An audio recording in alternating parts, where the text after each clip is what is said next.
I I'm have to get. outside. It is hot. I don't like it here. You're outside. It's hot. I charged my earbuds. I'm Yay. turning into you. Hold on. I'll tell you more about how I'm turning into you. Oh no. I Can I? don't think it's muted. I think we're good. The way I forgot to turn my Bluetooth off on the other phone, therefore they connected on my other phone. Turn off. That's There we go. Okay, we're so good. funny. We're good. Okay, I'm turning into you because when I was filming up my wrap up, I literally at the end I literally pulled out my other phone so I could pull up the calendar to start talking about fucking dates for videos. That is me. Literally, my TBR, I pulled out my planner that has all the dates for videos written down in it. And I was like, okay, so this is when this video is coming. Yeah, I was Uh, like, let's talk about this day. This wrap up needs to come out this day. The city of Oswald goes up this day, and the rest is a secret because it's the rest of the month. that is hilarious. Um, I guess, I guess, I guess that's a good thing into the intro, in which I say this is a Fish and Flower podcast. Um, I am Flower, aka Rose. And my fun fact for the day is that it's hot. It's hot. I'm outside. Um, if you can hear water in the background, it's either me drinking lots of water or the pool. Uh, but I think it's like 97 degrees outside in the sun. So Hold on, I need to check the temperature because why is it hotter in Vermont than I it is don't Texas? know. It hasn't got.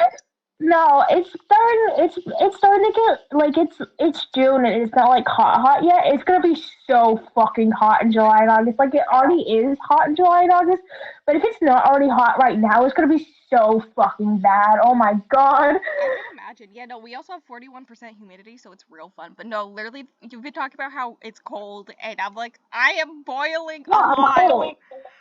It's like 80 degrees and I turned off my AC because I'm freezing. I hate you. I am sweating so Come much. on, bring the better dog and come over. We had this conversation already. I haven't even introduced myself yet. We're rambling. That sounds about right. Anyways, my name is Fish, aka Stingray. I just thought about how. Anyways, never mind. And my fun fact for today is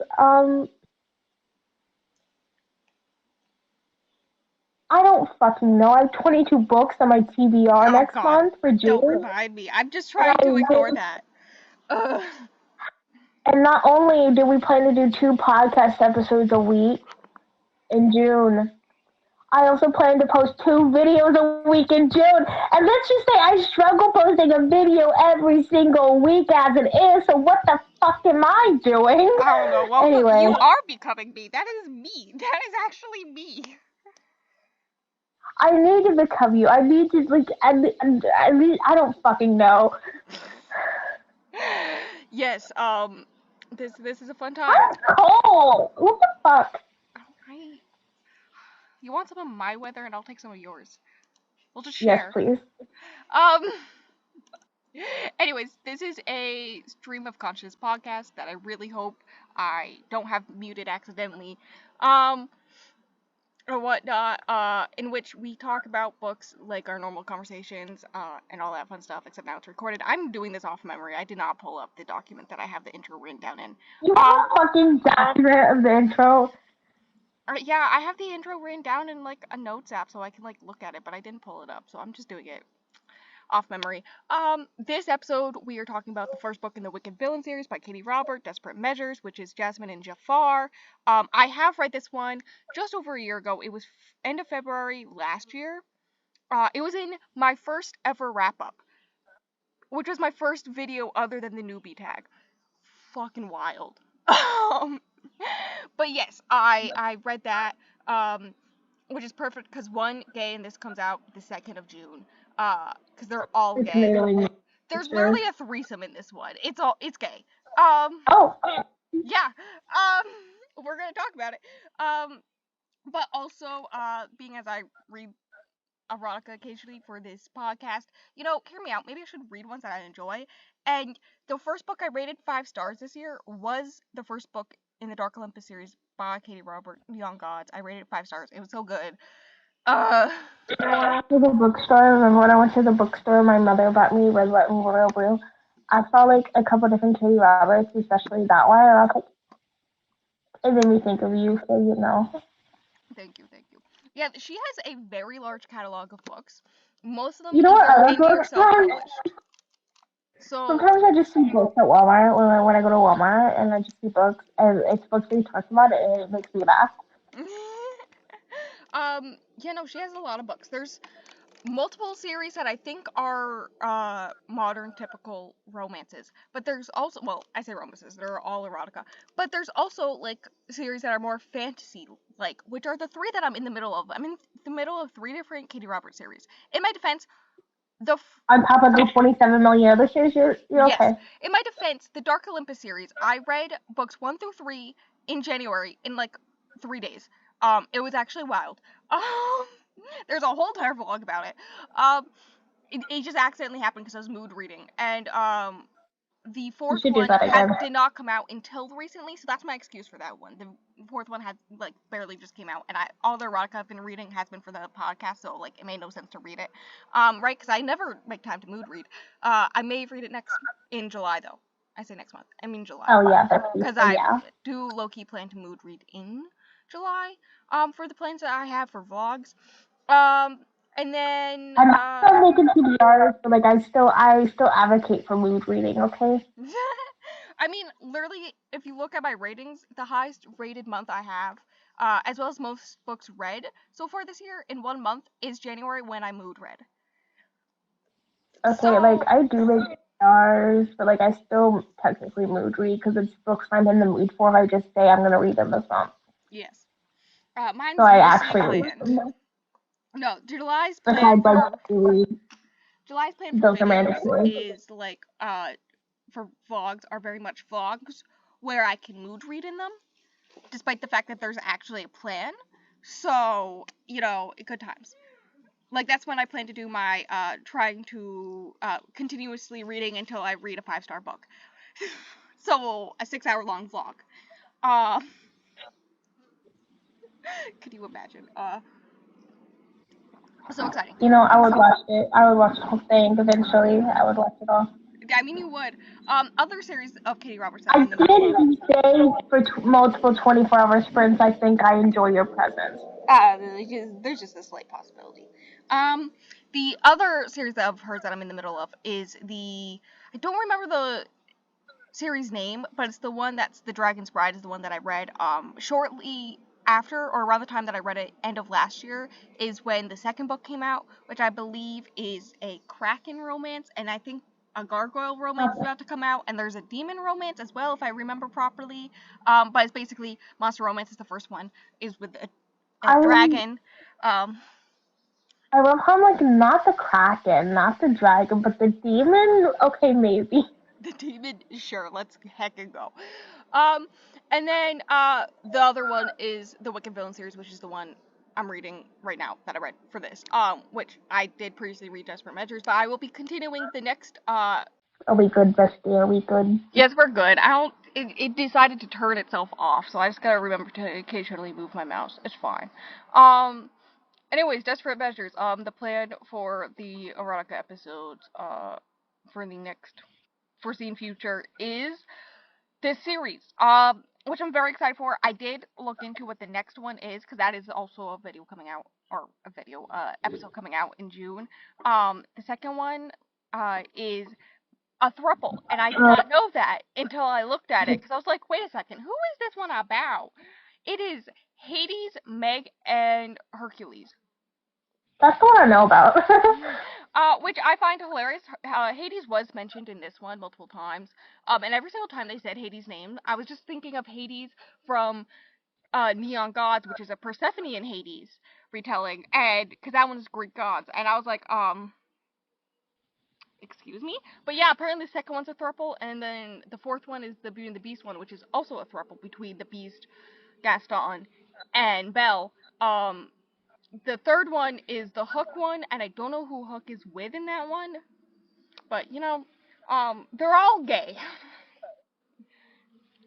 So very fitting. It's just this thing in Katie Roberts' books that I've noticed where like characters will just like mention that they've The been word for with that. people of the same sex before. And it's just like no matter like I believe the most one I can remember the most is Hades in Dark Olympus in Neon Gods. Being like every man or woman I've been with has always appreciated this or something like that. But it was just like a thing that was like one sentence long, like halfway through the book or something, and then it was just like never brought. But like you know that every character is at least slightly gay. Like every single one. So, you know. I'm sorry, if we really want to deep dive into which gods I think would be a little bit fruity, Hades is definitely a little bit fruity, okay? Yes. The answer is yes. Like, he literally rules over hell. How could you not be fruity? You know, fitting, Persephone also a bit fruity in that one. And hear me out. She is a goddess of like uh plants and like fruit and stuff. With like the pomegranate and everything. Yeah, her whole thing is the pomegranate. Uh-huh. Yeah. Uh-huh. I thought you'd appreciate that. Anyways, this book I do, I pretty much do, don't worry. this book that I finished the day before yesterday finally. It took me a whole week to reread it. And I was doing it audio this time. The first time I read it, it was just ebook, which just feels weird because every other Katie Robert that I've listened to takes me like less than a day. Like it takes me a few hours max, but I guess it was because I was taking notes. This is where you get to guess how many pages of notes I took. I would like to remind you there was that half-page paragraph at the end where I just go on a whole entire thesis about how Katie Roberts' erotica is better than all the other eroticas that we've read so far. So 8. 12. Fucking hell. I know. And Hold on. No, hold the fuck up. Literally stop the whole show right the fuck now. How long is this book? It's under 300 pages. Okay, yeah. You know how long Tristic's Venom is, bestie? Like over 400 pages. It's 568 pages. You know how many pages of notes I took originally for Tristic's Venom? Like 6? No, 4.5. You know how many I have now that I've rewritten them and color-coded them? 6? No, 4. With a tiny bit of gap at the bottom. What the fuck are you doing? And I go in depth in this shit, too. What the fuck are you doing? I literally would just, like, listen for 30 seconds, pause, and then write down everything that happened in that 30 seconds for, like, most of the book until the last, like, 6-ish chapters, last hour in Rose time, where I was like, you know what, this is fucking insane. I don't need to go this into detail. So I stopped typing up every little thing that happens, and every time something big happens, I would write it down.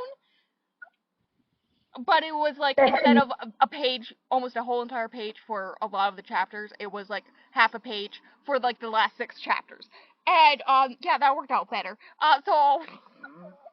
No, because I even have my thoughts and opinions that I had, but I was rereading them written down too, and all that shit.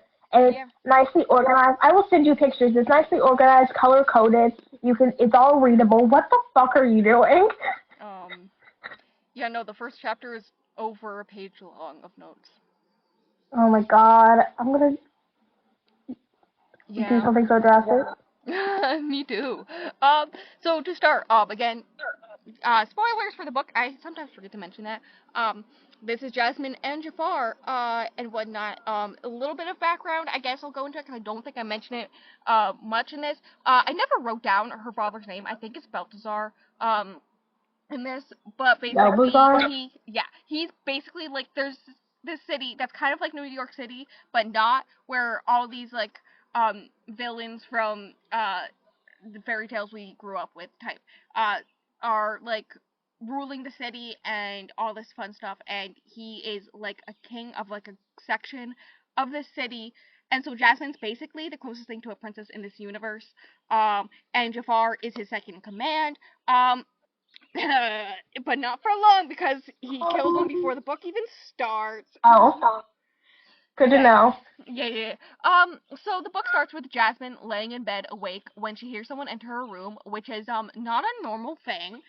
She's like, hello? What is happening? And she's thinking about how earlier that day her father basically sold her into a marriage when she tried to make her displeasure about this known. He slapped her. It's heavily hinted at that he was abusive both emotionally and physically. Um, Boo, tomato, tomato, tomato. Dude, Jafar didn't even know he was abusive before he killed him, and then he learns that he was abusive. Is like, I want to bring this man back to life so I can re-kill him, and I'm like, an icon. Okay, maybe murder is justified occasionally. Um, but yeah, that's like a thing. Also, like, there's a lot in this book about her internal struggle with that, her whole entire life and how her whole life has changed after this one specific day. But also how her whole entire life has been being a commodity, her body being a commodity. She hasn't been able to be like her own person, have thoughts. She wasn't allowed to go to school, and go to college, despite the fact that she's a smart person, as you learn throughout this book. And whatnot. But basically, the whole entire point of her is, according to her father, to be married off so that he can use that to get a political advantage, and that's what he ends up doing at the beginning of before the book actually starts, like earlier that day. Um, Despite anything she wants, any wishes she has, and like a lot of it is like very controlling, where he like forces what she eats, like he controls what she eats and whatever she does and any workouts she does to make it so she is attractive for men and all this stuff. Spoiler: her dad's not a great guy. Yeah. Yeah, I think I understand the concept, Bestie. Yeah. So she steps into the shadows of her room when this man comes in, and grabs a letter opener that's super sharp from her desk. Not my sister, singing in the Okay. background. um, uh, so she assumes the man breaking into her room is her betrothed. I'm gonna say the betrothed because it is not consensual marriage. And what also was hinted at throughout the book that the guy who is her betrothed, his name's Ali. They don't say who he is until a good chunk of the book, but his name's Ali, as in Prince Ali, from the movie, right? So sadly, Oh, there's no tiger. I haven't seen the fucking movie since I was at least 6. Same. But sadly, there's no tiger in this. It's a real shame. I Wow. know, right? That being said, at one point while I was reading this, I did look up, uh, the movie, and I did look at a picture of Jafar from the live action version, and I was like, you No, know I what? I don't. can see it. I'm into it. He's got a Should I nice go look beard. up the live action car right now? Do it. Okay. I do it. Don't worry. Um, but yeah, she assumes it's her betrothed. His name's Ali. Jafar brings up multiple times. I don't think I wrote it down much about how Ali has abused women in the past, and whatnot. So it's a real bad situation she's in, and whatnot. Oh yeah. He looks like, yeah. With like the pictures of like dudes side by side with like the anime character. Yeah, I get it. Yeah, yeah. He looks like, I don't know. The only I good don't know. thing, the only good thing about the live action remakes is that you get to see what the villains look like for when I read these books. That's it. The end. He looks like a dude. I don't know what to tell you. And that is true. He does look like a All dude. I know about the live action Aladdin is that Naomi Scott was in it. Same. I love Lemonade. Yeah. So the man who has broken into her room steps further into her room because she's like not in her bed. So he's like, "Where is she?" And she brings the knife to his groin. Um, Okay. since she's too short to reach his neck, right? And it's not I'm Ali. sorry. Yeah, it's not Ali. It's Jafar, who is her father's second in command. Um, she believes Jafar had something to do with her being sold off, since he has a lot of power over her father, and his decisions. So she thinks he has something to do with it. Spoilers: he does not. In fact, he tried. Like there was like a bidding war for Jasmine's hand. Um, yeah. And Jafar was actually the highest bidder. He literally tried to like get her out of there without killing her father, because like he had this whole plan to like take over his kingdom. And like he sped up the plan real fast to save her from Ali, because he like tried to do this like I don't want to say the legal way, but the normal way for the society. But he was turned down, and she was given to Ali instead, despite that he was the highest bidder. Um, so he technically had nothing to do with it in that sense. Uh, she recognizes in this world the only worth a woman has is her body, and so they used her worth.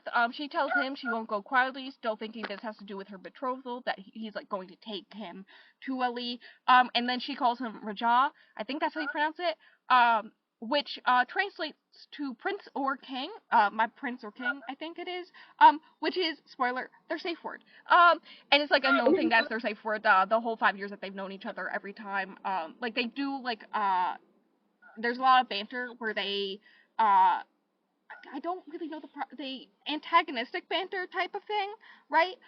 And only one time has she used the word and it made him stop, in one of these banter situations, so it's like a known safe word between them. Spoilers for my, whole entire thesis on why Katie Roberts better, but, hear me out, there's a safe word from the very beginning. Almost like there's communication from the very beginning. Anyways, What the fuck?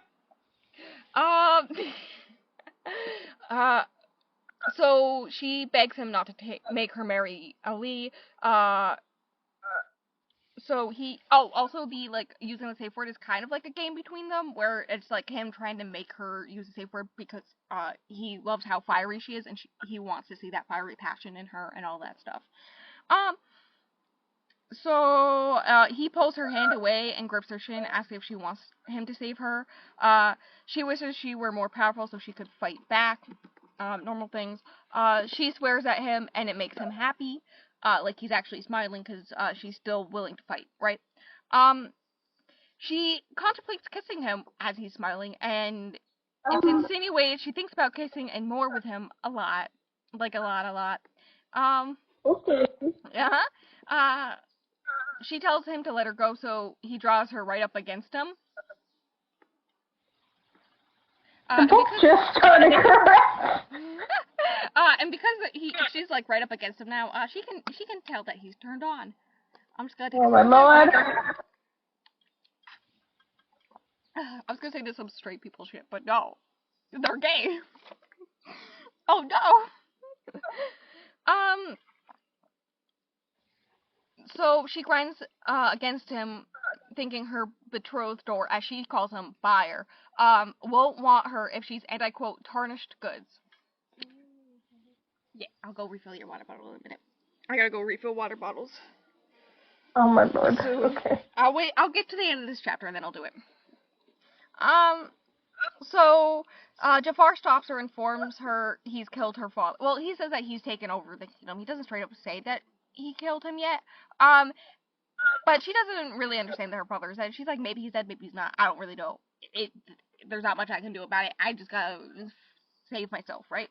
And he starts calling her his already. And she's like, I'm just a trophy in everyone's games. Like, I'm just a war trophy at this point. That's the reason why he wants me. Good times. They verbally par to get reactions out of the other, and the other time she used the name was when his words cut a little too deep, causing him to stop. That's when they used the safe word. Yeah. It's insinuated that if she says Raja again, he'll stop whatever he's doing. And then I put in parentheses, like, the non-con that's about to happen. Spoilers. He says everything that was her father's is now his, and she knows she's included in this. He does offer her an out, like a straight up out that isn't the safe word, and that no one will touch her if she takes it. But he will steal all the money that is technically hers, out of payment for her life. And she has been stuck in this castle her whole life, or kingdom or whatever it is, for like, I want to say she's like 19 or 20. Her whole entire life, she has never left this building, ever. So she has like no life experience, and with no money and no way to get out, like, she doesn't think she'd be able to survive out there. So she's like, that's not a real option of escape. Hear me out. Like,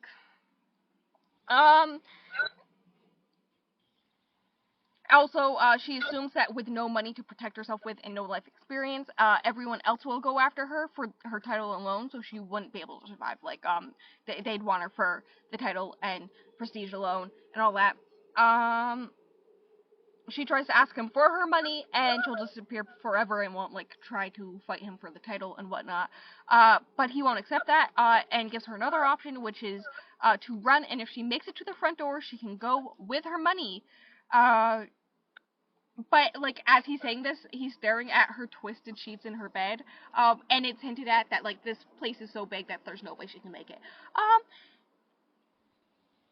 And if she internally believes that if she doesn't try to run, at least try, she's his, and I quote, body and soul. And the idea thrills her. The idea thrills her, even though she's like, it's kind of wrong. This man possibly killed my father, but, like, the idea of being his thrills me. Which is, like, an internal struggle for, like, the whole book. Sorry, let me just seeing cleaning my heart, my bad. I'm sorry. Her father has only cared about her body. Only cared about her body, not her ideas or smarts, not even letting her go to college. Hot take, she is, like, actually really smart and has a lot of brilliant ideas, which is why I call her a girl boss. She is the girl boss we all strive to be. You know, that will make sense at the end. Because I too want to kill a man while wearing a wedding dress. I mean, legally, I will say I do not want to do that, but theoretically, I think about that scene every day. Theoretically not. Yes. Every day I think about that scene. And let me tell you, I was actually so happy I was squeaking when this scene was coming up. So, you know, it's a good time. Speaking of squeaking, I heard birds in your background. Yeah. I'm outside in the middle of the woods. What do you expect? I'm just saying, nature sounds for ambiance. So she is trying to think of a plan where she can turn this around to her benefit. And she wraps her robe, because she's only wearing a robe. She was, like, apparently sleeping basically in the nude. She was wearing underwear, but that's it. So, like, she put on a robe at one point, but it's, like, a something silk, so when she brings it closer to herself, it just makes, everything more obvious to him. And which it seems to excite him more. The 5 years that they've known each other, she knows that he's been watching her, that she's, like, always watching her, and she enjoys that. He lets her have a 10-second head start, and she officially does call Rothschild their safe word. Like, he's like, before he lets her go, he's like, what is the safe word? What is it? And she says it, so he knows that she knows what it is and all this stuff. So it's an agreed upon thing before the non-con happens. I did not remember that is agreed upon thing before that happens, but, yeah. He chases her with a grin, which makes her, quote unquote, flee for my life. Yeah. And then, the next chapter starts, but before I start that, I'm gonna go get more water. So, commercial break? No, I'm kidding. I don't think my computer will stay on that whole time.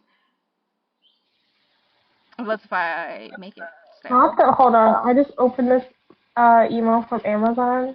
It says new releases for you, and then I scroll down to the bottom, and it says Wolfmate, Bella Jacobs, $3.99. Okay, let's see. I think you should be good because I turned off my battery saver, but maybe it will automatically turn off. Maybe it won't. We'll see. But I'll be back. I'm gonna go get water. Oh my God, we stayed on. I can't wait to listen what happened when I was gone, like the last time. Absolutely nothing. Absolutely nothing. If you do hear steps, it's my sister to get her water because I'm in the shadiest place in our front yard, which is actually just me being underneath the hammock on a blanket because there's nowhere shady here. It's a good time. I'm tired. Anyways, I'm gonna take a break from telling you about this book to tell you about my fish because another one of our fish died. What fish? One of the small little white ones that sit out the bottom. One of them died, like, a few days ago, and I brought it up to Mom because I saw that he had died. I was like, hey Mom, this fish is dead over here. And she's like, oh, it's fine.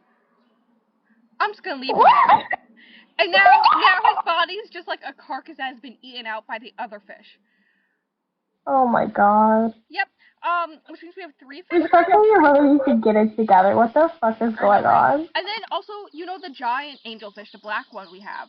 His top fin was like so big, and it looks like it's just been ripped off, so he hasn't been able to swim properly for like the past 24 hours. I don't know what happened. They fighting with each other? I think Mr. Bubby the Third is trying to murder him. Mr. Bubby the Third already murdered the other angelfish, so you know. I'm sorry, Mr. Who? Mr. Bubby the Third. Oh, okay. You don't know the story of Mr. Bubby. So when Betsy and I were initially roommates, right? We could have a small, I think 1-gallon fish tank was the largest you could have, in your room. So she had one, and we got 3 little guppies, right, and put them in there. And one of them we named Mr. Bubby. And then COVID happened, so she took the fish back home, all this stuff, right? And she was cleaning out the fish tank one day, and she had the fish. The only one alive at that point, I think, was Mr. Bubby. So she had Mr. Bubby sitting in a cup next to the sink while she was cleaning out the fish tank. And then she accidentally knocked over the cup, and he went down the drain. And then we got fish around that time, and so she named the angelfish because there was like a bunch of different type of fish, and there was only one angelfish at the time, and she dubbed that angelfish Mr. Bubby Jr. Right? So after all those fish died, hilariously, that was the last one to die. At that point, it was already blind, but it literally waited until she could get home from studying abroad and come visit, and say goodbye to him, and then he died like 2 hours after she left. And then when we got this current batch of fish, that are all dying, she named the middle angelfish that has the line in the middle of its tail, Mr. Bubby the Third, which we think is a female because it keeps on laying eggs and then eating the eggs. Yeah, this fish likes to commit murder. It murdered the other angelfish because it was trying to quote unquote protect its babies by like literally body slamming it up against the wall. Okay. Anyways, back to the book. I think that would be silly. I think she's in the hallway. When I went inside, my puppy was just sitting there. She was like, "How dare you go outside without me? You are evil. How dare you do this to me?" And I was like, "Well, this is what it feels like when you come up to my room for exactly 1 minute and then leave again." Why isn't the movie outside? Because it's too hot. It's like 97 degrees outside. You're right. It's too hot for her. So since she likes to lay in the sun, and she would just lay in the sun the whole time, and then drink out of the pool, despite the fact that I would get her a water dish. Literally, at one point, I gave her a water dish of water, set it right next to her, and she walked the 2 feet to get to the pool and drank it out of the pool instead. Yeah, she's no room for that. Anyways, the book, chapter 2, Jasmine recognizes that she won't make it to the front door, and that the only reason she gets as far as she does is because Jafar let her. She plans to try and lose him in the many rooms, like there's a bunch of rooms down this hallway, so she's like, maybe if I go through the rooms, he won't be able to find me and I can escape. But then he knocks her down, and tackles her to the ground, but when he does it, he, like, makes sure to roll them properly so that he takes all the impact, like, the brunt of the impact, not her, and whatnot. Real kind of like that. I rolled my eyes. She contemplates not giving him the fight he wants, but ends up elbowing him instead. He flips her on her back and straddles her to keep her there. His hands holding her wrist above her head, and he calls her a brat. Her attempts to fight him only loosens her robe, leaving her bare-chested for him. Can you see where this is going? I think we already knew where this was going, Missy. True.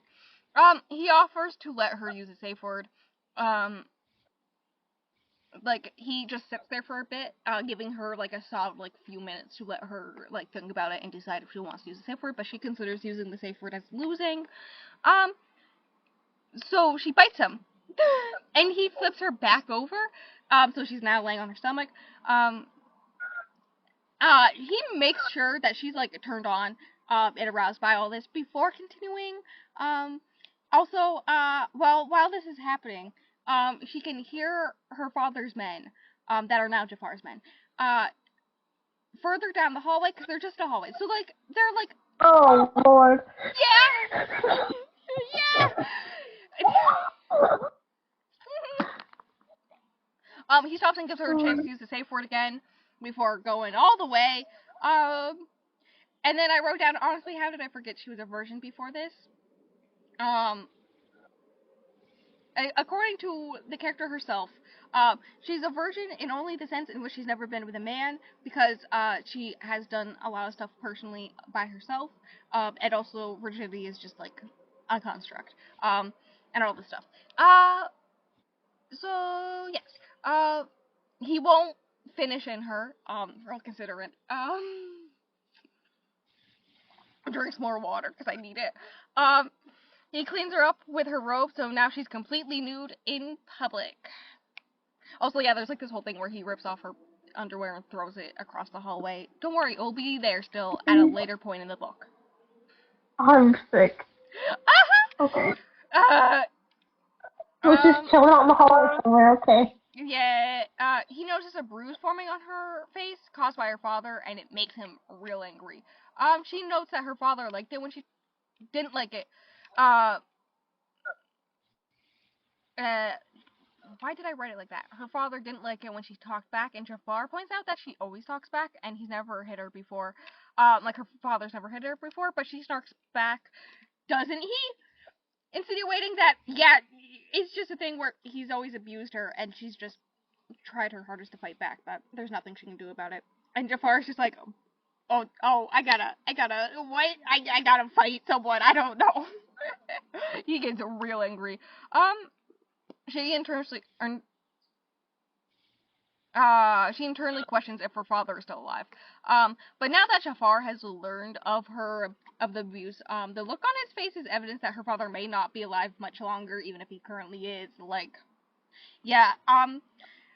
So Jafar gives her his shirt and puts it on her. Which is supposed to be like a show of power, but I low-key apparently found it sweet. I wrote down that I found it sweet. It's actually like a sweet moment where he's buttoning it up for her and all this stuff, and wraps around her and all this, and she's like, hello? But she's like super tall, so it barely covers her butt. You know, I love how 2000 emoji. It's like, she's so short, but she's actually super tall. Yeah, I know, right? Well, I think he's like 6'4" or something like that, so he's like obscenely tall, and she's like a few. Tall for a woman. She's like a 5'6", 5'7". Like, she's like slightly taller than a normal woman, but like, or the average woman, but like, yeah. So, also, after he finishes buttoning up his shirt on her, he then puts her hair behind her ear, and with his hand, like, after doing that, he leaves his fingers there and traces the bruise on her cheek. Romantic, am I right? I need help. I need actual help. I think we both need psychological help, yes. She believes that now he's taken her, he has proven he took everything of her father's and will either throw her out or abandon her. Like, she thinks this is just a one-time thing. He picks her up and tosses her over his shoulder, and I quote, like an old World War prize. Okay. So, she realizes if she tries to fight him, the shirt will rise up, and then everyone will be able to see everything? If you get my gist? Yes. Let me spelling something wrong. In my notes, he purposely parades her. He like goes into the kind of like throne room type thing. On the other side of the hallway where all the men are. Parades her in front of them on purpose. With her on his shoulder. And doesn't say anything when the men assume that he forced himself on her.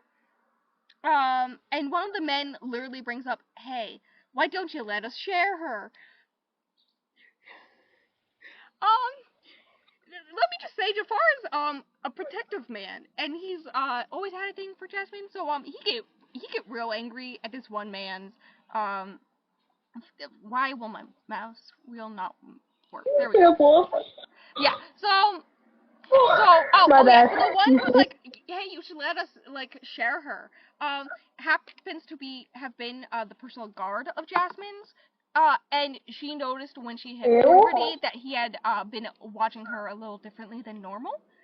If you give him my Ew. gist. Ew. Uh-huh. And Why do you have Jafar to say threatens that if anyone touches hashtag? her, he'll kill them. And then one of the other men's like, "What are you talking about? She's just a piece of ass." And then Jafar frightens them all again.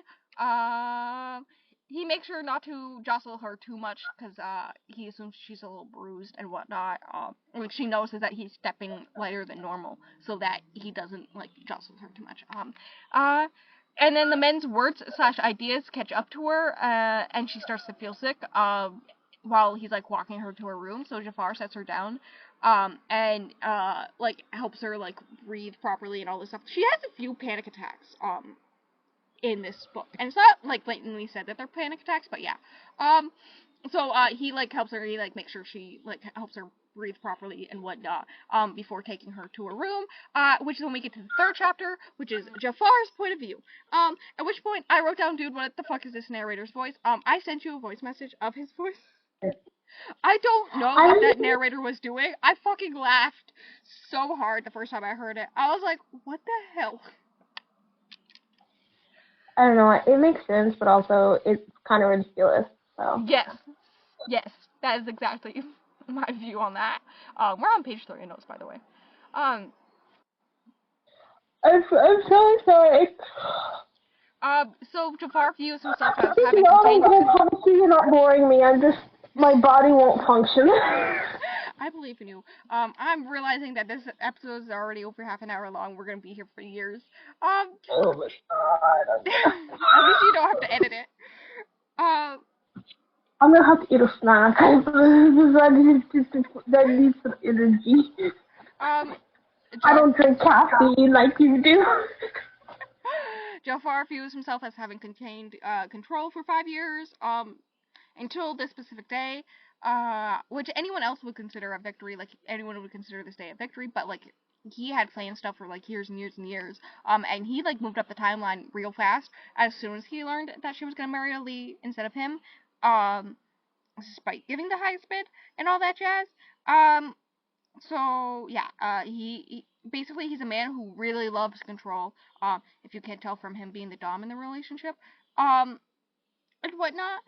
But he throughout this book, uh, gives up control multiple times, uh, for her benefit. And it's like this whole thing. And let me tell you, it comes out ahead at the end. We love a girl boss. Anyways. um, he's been watching Jasmine, and oh yeah, at this current moment in time, she's just sitting in a chair in her room, still only wearing the shirt of his, curled up in this chair, just thinking, being like, God, what the fuck is my life? And he watches her, and considers her his, like everything else of her father's, but is also excited for the power struggle between them for the rest of their lives, because he really loves how feisty she is, and he likes how, she tries to go up against him, but when it matters, gives him control. Again, control. He is angered by her father's abuse, recognizing her father and him are very similar, but he only hits women when they're into it. Very considerate man. um, he compares her father's treatment of her like that to a dog. It's not the only time he like views his treatment of her as something like an animal. I think he also like compares it to like that of a prized cow or pig or something like that at one point too. Like it happens multiple times. I think also dog is used another time. The way that he would like to kick her down, to control her and whatnot. And he's like, not me. He's upset he already killed her father because he wants to do it again for that abuse. Jasmine knows him staring and tells him to stop. He asks if she's on birth control and she has an IUD. And he's like, how did you manage to do that? Because her father was like very controlling. And she managed to grab a doctor who happened to not like her father, with one of her mother's heirlooms, to give it to her, since she can't control anything in her life, she at least wanted to be able to control if she could have kids, which like makes sense. And it's hinted that she did multiple like little tiny things like this to gain any control she could get her hands on. And Jafar had noticed a few, but this is like one of the ones that he never noticed or knew about, and he's all like, "She's so strong," and I'm like, okay, no, good times. Um, he recognizes she's more savvy than her father ever gave her credit for. Um, he's tested regularly, so she doesn't have to worry about getting STDs. And this is where I bring up the point that like Katee Robert does like to put safe sex in her dark romances. Like, yes, there's dark romance with some darker themes in the sex a lot of the time. You say the words, okay?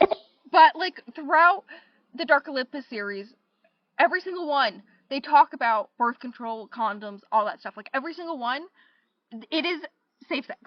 So, we approve of her for that alone. We love her. Jasmine looked out the window as so they end up going to Imagine the world being so messed up that we have to learn about safe sex through Katee Robert instead of like trusted adults. Though a lot of erotica that I've read like does not touch on this stuff at all, and then you get the stupid Ice Planet Barbarians books where then there's like surprise baby. A real question about those books: what happens if they get his alien STD? Like, I don't think antibiotics will cure that. I feel like it's happened, but they just go on with their lives. Like all the aliens happen or whatever. Like they don't care. That would be so funny. So he takes her in a car. Someone else is driving, so it's the two of them in the back seat. I think they're facing each other. And this is literally the first time ever that she's left her father's place. And so she's looking out the windows as they drive because she won't initially leave the car. When they get to the location, so he goes to grab her, and when she fights back, he's happy he hasn't ruined her spirit. Like, he was worried because she was silent the whole car ride, that, he ruined the fight in her that he always admired, and so he's real happy that she's still fighting back. The place they've ended up is his apartment, which basically, I think he owns the whole building, but, his rooms are the penthouse and the floor below, which is where she's allowed to go. But he already has everything set up for her, including food and a bath and her own room and things that she would enjoy and stuff like that. Like, he had been planning this. Cough, cough. When she starts to enter the building, he realizes she has bare feet. So he carries her. This is a theme also in this book. He carries her everywhere. And at one point she's like, "You can't do that. Like, I can walk on my own." And he's like, "Yes, but I like holding you, so I'm just gonna carry you everywhere." Who needs a man to carry their books when the man can just carry you? Am I right, ladies? Who needs a man to carry you or carry your books when a pretty lady could do the same thing? I was gonna say a lesbian, but I already had a mouthful of water, so I couldn't say anything.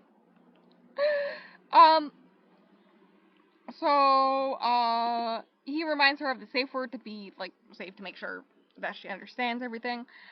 She loves the view of the city from the apartment, since she's, like, never actually seen the city before.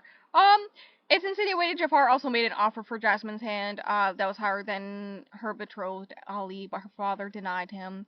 I already mentioned that, but yeah. Jafar explains the rule of no leaving the apartment without permission, but she's able to use the penthouse on the floor below to her heart's desire. The floor below is like a common room, and it's like got a movie theater with like so many movies. She would be distracted for years, and like a pool. And like a swimming pool, and I imagine there's also a pool table, and maybe even an arcade, I imagine. But yeah, also like a library probably. So good times. He brings up the idea of her earning clothes, and it makes her go off on him for being just another controlling man who wants her for her body's value, and just putting her in another cage and acting like he's the good guy in a situation. She compares herself to a bird, and that she's just been put in an upgraded bird cage. Like, that's it. He offers to send her to Ali instead, whose insinuated would have abused and insulted her with no care. And so she slaps him. He wants to fight her more and whatnot, but he recognizes she's tired and scared. For obvious reasons. So he puts her to bed in the spare room. He takes a mental note that she likes to explore and see new things. And he's been planning to make Jasmine his for the 5 years he's known her, but the merger/engagement to Ali made him move up his plans. He has to leave for business stuff, but he makes a demand that Jasmine be naked and waiting, kneeling for him when he returns. But he doesn't tell her when that will be, so it's assumed that she'll just have to be sitting there naked on the ground for God knows how long. Also, he talks to Jeremiah, his second, in command, who has blood on his shirt, so probably killed someone recently. And Jeremiah tells him that Ali escaped the trap they set for him, and Jafar wants him found immediately, assuming Ali will take the stealing of Jasmine as a personal offense, and will either try to take her for himself or kill her. So, good times. Okay. Chapter 4. We're back to Jasmine. You got any thoughts yet?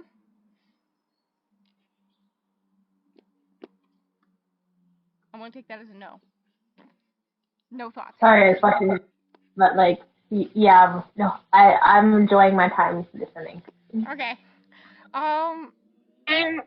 As soon as Jafar leaves, Basically, because one of us is always eating. Okay, true.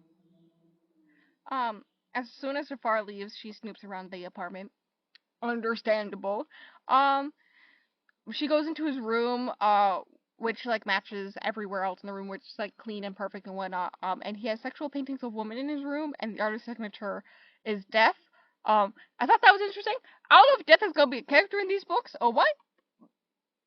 I'd be intrigued.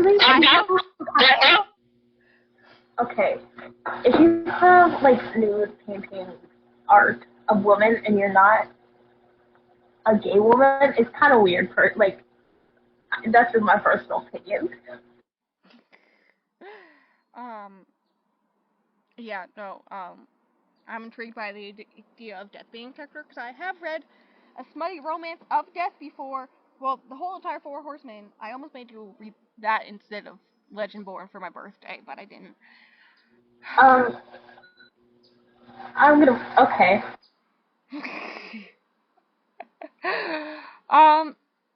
She, contemplates doing...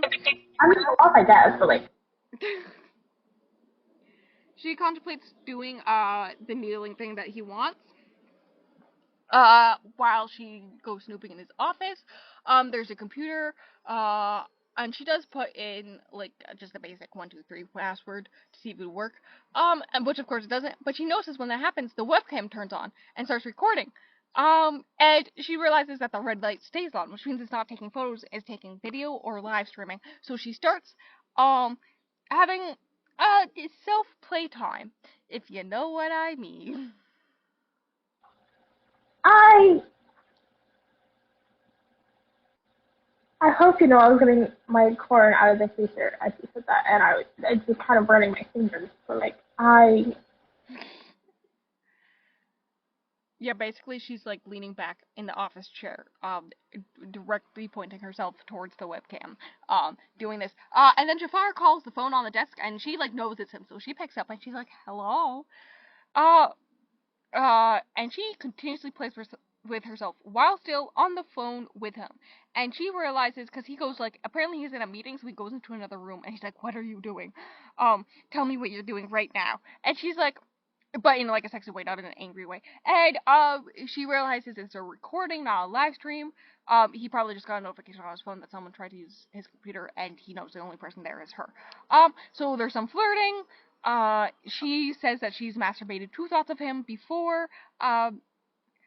She threatens that she'll masturbate every time he tries to command her, with dumb things like the kneeling thing. He tells her to stop, as a, "Hey, stop doing that. I want to be there to do this, right?" type thing. And she does initially stop instantly. but decides to continue and orgasm on the recording, and then hangs up on him. She's braver than I am.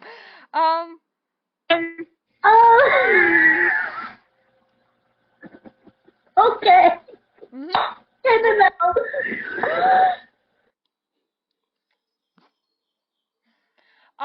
She is exhausted, and all the adrenaline have kind of left her body now, and there's been all this change in the past 24 hours. Also, like, she never really got to sleep because they came in the middle of the night, right? So she recognizes Ali never would have respected her as a person, just as an object, and is okay with being out of his grasp now. She decides to go in her room and lock the door and not obey him. So she falls asleep, and Jafar comes crashing in. And when I say crashing in, I mean he literally breaks the door off the hinges. Because she didn't obey. She finally asks what you want. Uh-huh. Okay. Okay. Uh-huh. She, Okay. she does finally ask what he wants with her. And he says everything, which angers her. She doesn't want to give up what little she has, and because of her desire to have control, because she's never had control before. He leaves again and says she can sleep more, but clothes will be coming, and then they're going out. And oh yeah, so he's like, hey, I'm gonna be going out again. Someone will come around with clothes, and then we will be going out for the night. She's inwardly warring with her desires to submit to Jafar and to finally have freedom. And at one point during this exchange, she does use the safe word. And so he leaves. Jafar is gone when she wakes up, and she's disappointed. There's coffee ready with her favorite creamer in the kitchen, and she's like, "Hello? Did you just like notice my favorite creamer and just like make sure to buy it? Like, kind of caring, I guess." There's a note that there's a stylist coming at 2 and to be ready to go out at 8, and it's already noon. She's emotionally exhausted for obvious reasons, right? Not the mosquito. Come here. Damn it, I didn't kill it. Her bathroom is also freshly stocked with all her favorite products, like Jafar had been planning this for a while. The stylist forces her to stand there in the nude while she stares at her like art. And the stylist is Tinkerbell, who goes by Tink. Uh-huh. Um, Is this the same one where you said that the Tinkerbell? Never mind. so, it's in the same way, this is not the first time a woman, or a person in general, usually it's women, but sometimes men, have been in a similar situation, where the controlling man, and whatnot, and Tink did try to help a client's partner, in a similar situation, try to escape once, and it didn't turn out well for either one of them. Tink informs her there's a sex dungeon, and it's insinuated that's where she'll be going that night. And the sex dungeon is called the Underworld. You can guess who runs it. Tink tells her if she really wants out to contact Hades, though she doesn't recommend it. Jasmine decides to tempt her boundaries, by like going to the elevator and like pressing all the buttons, but the buttons don't go anywhere except the level below, like at all. Like it won't move at all unless it's those 2 levels. For her, she decides she's gonna find a way to get Jafar to agree to let her have clothes she wants and underwear, not just sexy dresses for him. Like all the outfits that were picked out were like nice red sexy dresses with like low collars and like V collars and all this stuff, and like all that fun stuff. And she's like, what about jeans or like underwear? And I'm like, point made. When she tries to check out the rest of the building, yeah, I already talked about that. Oh, she says internally the floor below has everything she'd ever need to be occupied, except other people. Which is like a big thing for her. She's always never been allowed to like have friends or anything like that. So, you know, good times. God, this mosquito really wants my ass. Get out of here. Get out of here, you stupid mosquito. I'm sorry, Lisa, that's freaking funny. I'm so sweaty. Oh my god. Why does this mosquito want me? I didn't kill it. Damn it. Okay. You ready for chapter? It wants to take a pee. I'm sorry, I had to. Chapter 6 is, we're back to Jafar. My nose is running again.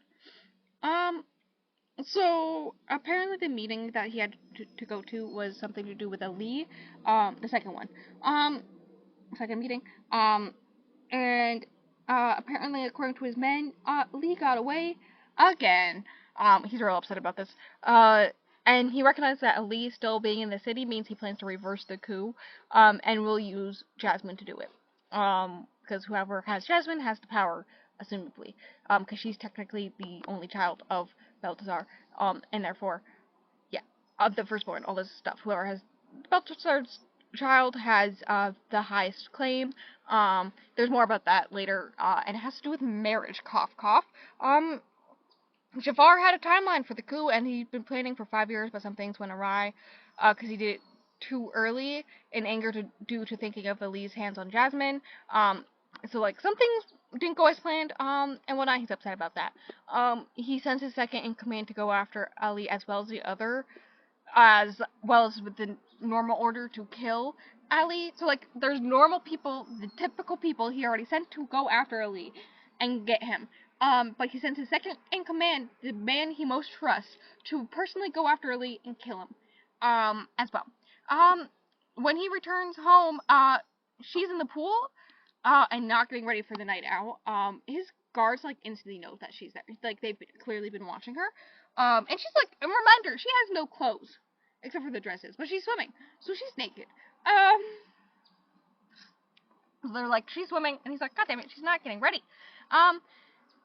For a bit there, he just watches her swim, happy to be in her presence.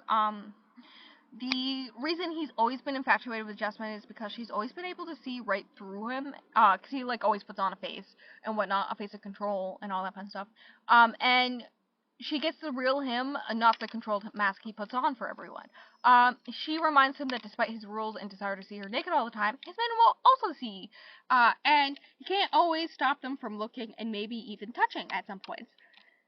Which she kind of got a point, okay? She kind of got a point.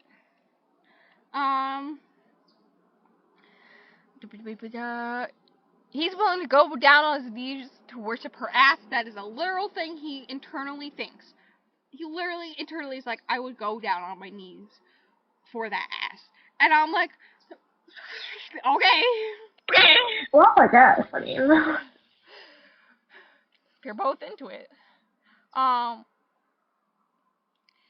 He calls her a naive of men, and she brings up the fact that she had been a virgin up till the day before, and he's like, fuck you, right? And he feels bad about that, even if virginity is just a construct. Like, internally, he's like, shit, I did do that, fuck me. Even if virginity is just a construct, like, it's still a fucked up thing to do, and all this, and he gets really worried about her, again, and all this stuff. And then she jokingly calls him daddy, and he's, like, real into it, and, spoiler, it's just a theme throughout the book. They will just continuously call, each other daddy and baby girl throughout the rest of the book. Have fun with that. goodbye. Every time he says baby girl, I think of that scene in 365 Days where he says, "Are you lost, baby girl?" And then everyone on the internet collectively gagged. Yeah, every time I thought of that scene. So good times. Oh, he picks her up again. Don't worry, he picks her up again. And carries her to her bathroom. Strips himself down, all to give her a shower, in which he takes his time despite being in a time crunch. He tells her to stop acting out to get what she wants because it won't work. If she wants something, she should ask for it. And when he believes she deserves it, he'll give it to her. So obviously, the next step is that she asks for oral, and he gladly gives it. But due to the time crunch, he won't let her reach completion. Don't worry, she will do it later. Like, not much longer in the future. Don't worry. He washes her hair for her, and wishes he had more time to do it, and really enjoys doing it for her. He's taking her for the underworld, the assumed place that he was going to take her, which is the sex dungeon that he just runs. I would like you to know that while I'm chewing, there's, you know how it pops up when you're muted and be like, are you speaking? You're muted. It's picking up my chewing because I'm still speaking, and I'm sick. That's funny. The underworld is where all shady deals in the city are done. There's like a no fighting rule, or else you get like revoked and kicked out and repercussions. And it just reminds me of that hotel in John Wick. Just, you know, a little fun thing that I wrote down. So taking Jasmine to the underworld sends a message about his power, because all the other power plays in the city go there, and so by like parading her in a sexy red dress in front of everyone, says, hey, I not only took over her father's area and whatnot, but I also have his daughter, so I am the one in control of this area, which is like kind of the biggest area, I think. So, you know, yeah, good times. He also wants to see what intrigues her at the sex dungeon. It's a sex dungeon. You can imagine what's there. He's trying to control being distracted by her because it'll ruin everything. And then I wrote down every time they bring up Hades, I'm reminded of Dark Olympus, which is still true. And then it's to Jasmine's chapter. Oh my god, this is already over an hour long. Fucking kill me. Jafar doesn't even look at her in her red dress, and it confuses her.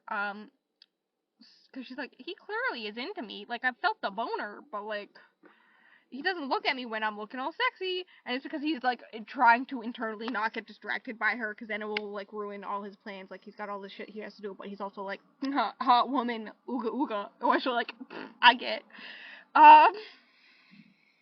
This is my faceplant for what I just said. I also understand, but I need to know. You know how I have an AC in my window. I finally redid my cupboard on the edge. Mm-hmm. The tape is already coming off, and I gotta do something so drastic. I believe in you. I think that he's getting to me because I said ooga ooga woman. So, you know.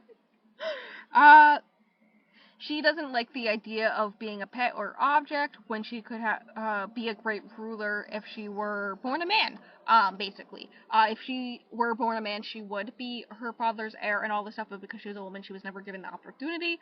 And she believes that she, like, actually has great ideas, and she would always bring them up to her dad, and then he just instantly shut her down because she's a woman, and all this stuff. Which, spoilers, yeah, they're great ideas. Someone becomes a girl boss in the end. I wonder who it is. Those are good ideas. Like, imagine being smart. I could never. You literally went to college. So she recognizes he has another agenda for the night other than orgasms. And pretty easily figures out that it's like a play to like show her off, right?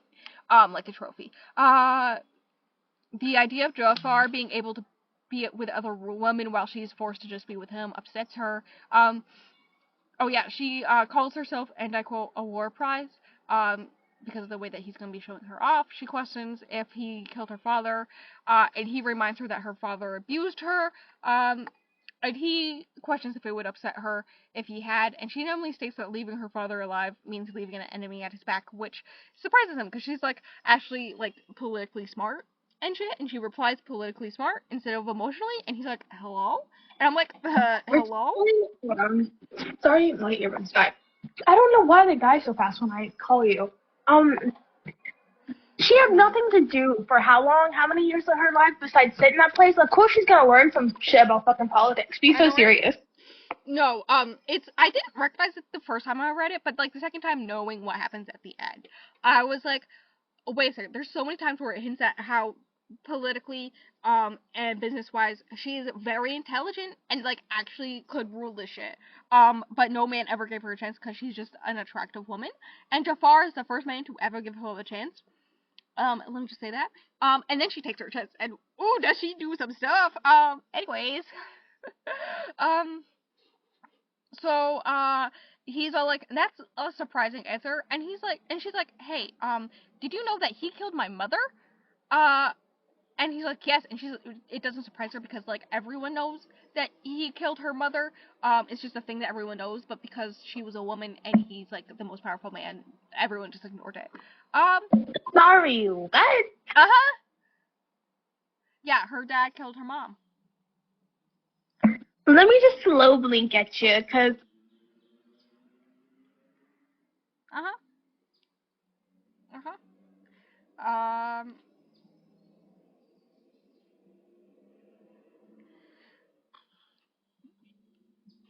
So Jafar did kill her father, and maybe it would have been different if her father went quickly, but he tried to make, like, a whole stink about it, so, some other things happened. And she, I think they, like, pulled him out back and, like, shot him execution style. It's brought up later. And when he finally does tell her, she just starts giggling. Which, like, move, that's so me. And she, like, I probably hysterically... would start giggling too, honestly.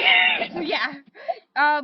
She starts hysterically giggling about this. And she's like, I don't know why, because, like, I should be, like, upset because my dad was murdered, but, like, he was a shitty fucking guy. And, like, I'm not in a better situation now. But, like, at least I have slightly more control than I did before, I guess, and all this stuff. And at least I did get to leave the house finally. And all this, but she's also like, I don't know how to feel about this because I want to bang the man who killed my father, and it's like a betrayal of my father, and that's not what good girls want. There's like a whole theme on like her quote unquote not being a good girl. It does take her a good chunk of the book to be like, being a good girl is not a thing. Like that's just a society and a norm her father put on her. And all this stuff, but yeah, she starts hysterically giggling about this, and so he pulls her into his lab and holds her as she has a fit, and she says maybe they deserve each other, more of, like, the internal stuff about how, there's no way she can be a good girl, because all she can think about is, being dicked down by the guy who killed her dad. Sentences I never thought I'd say, You know, sometimes you just need someone to hold you while you have this hysterical fit as a woman. I don't know.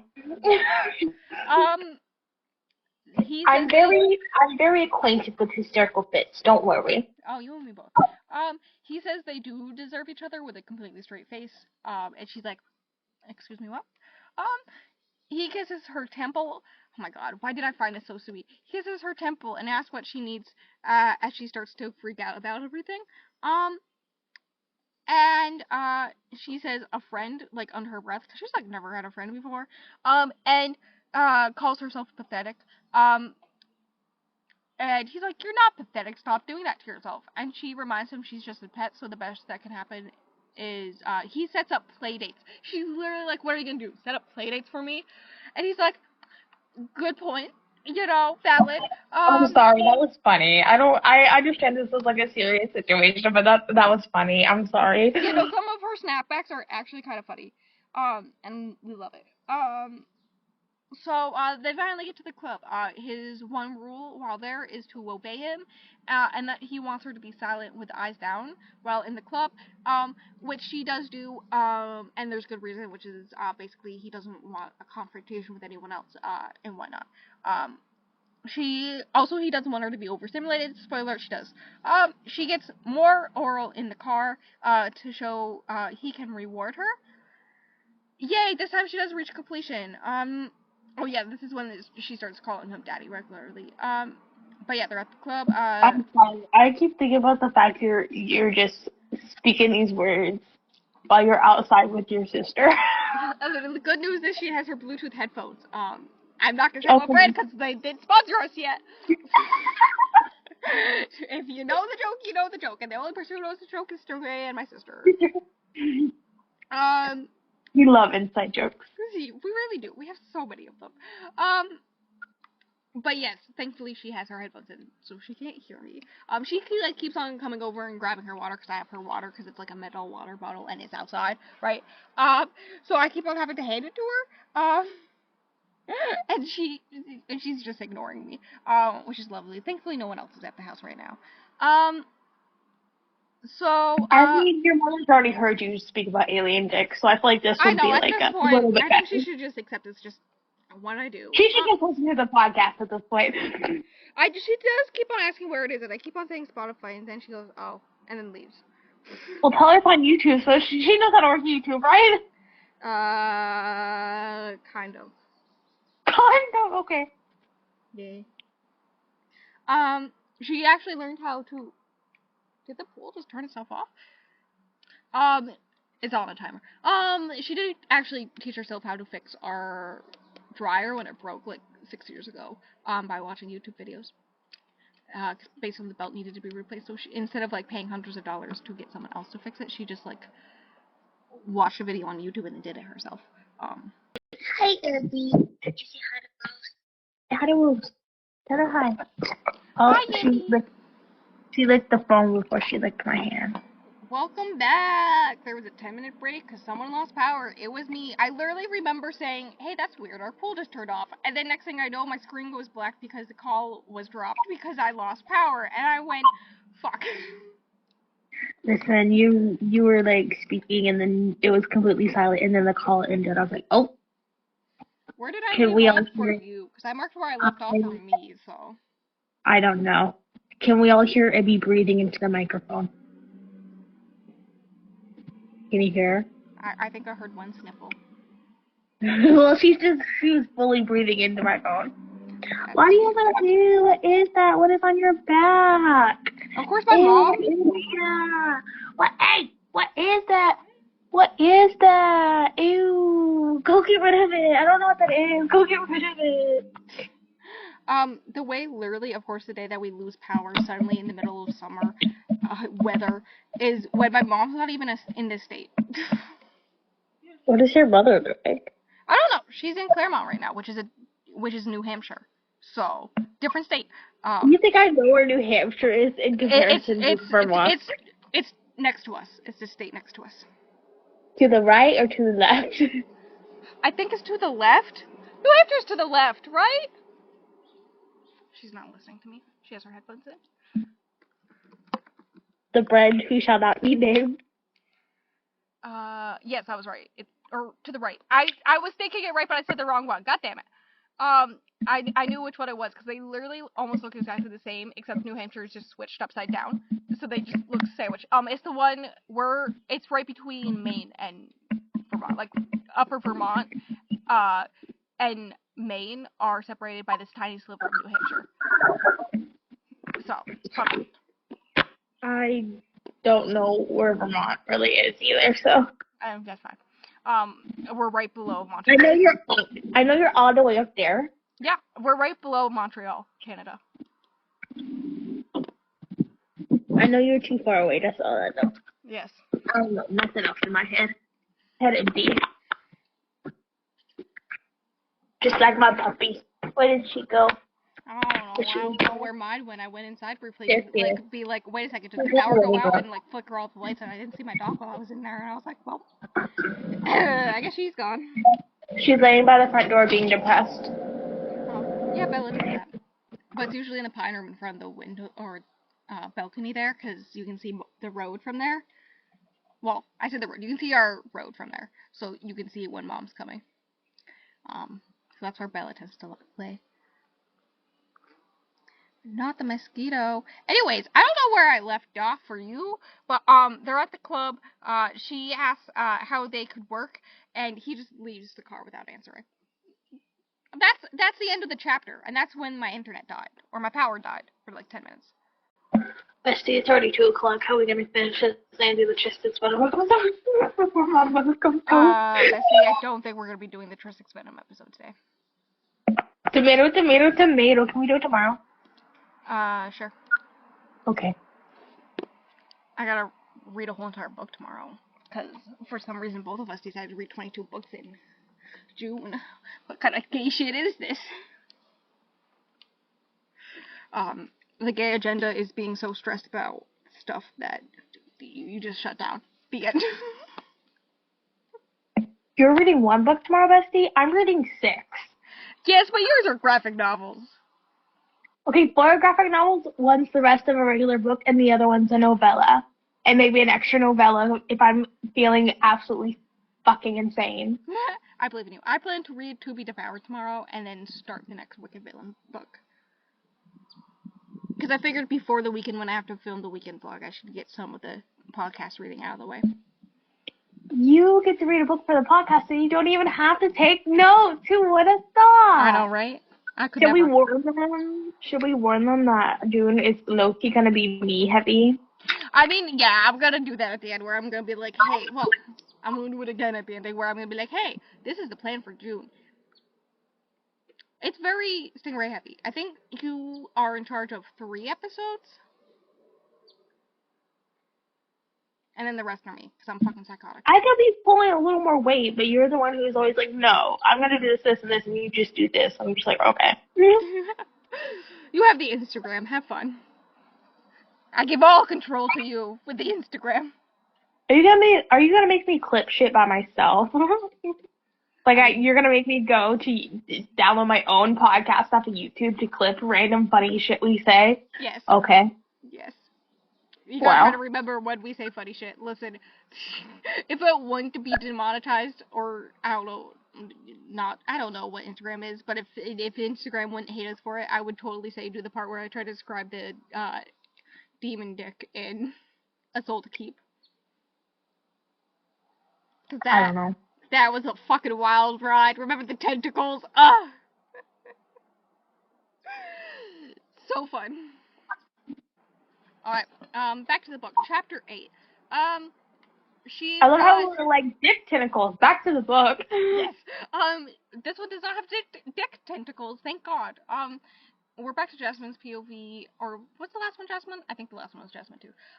She realizes Jafar's never tried to charm her like he does everyone else, and it's because she wouldn't appreciate it, it wouldn't work on her, all that fun stuff.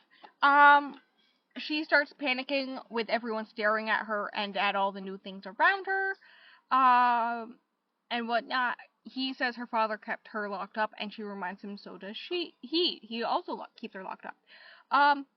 Jafar orders her favorite drink, which she finds surprising since her father never technically allowed her to drink.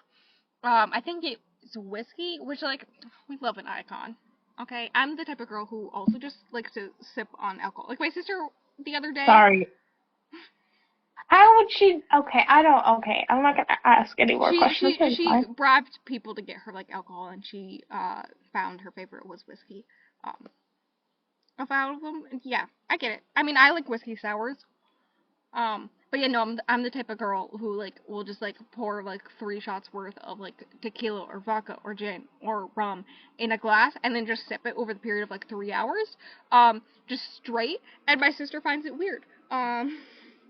You know, maybe I shouldn't comment on my alcohol opinions considering I am underage. True.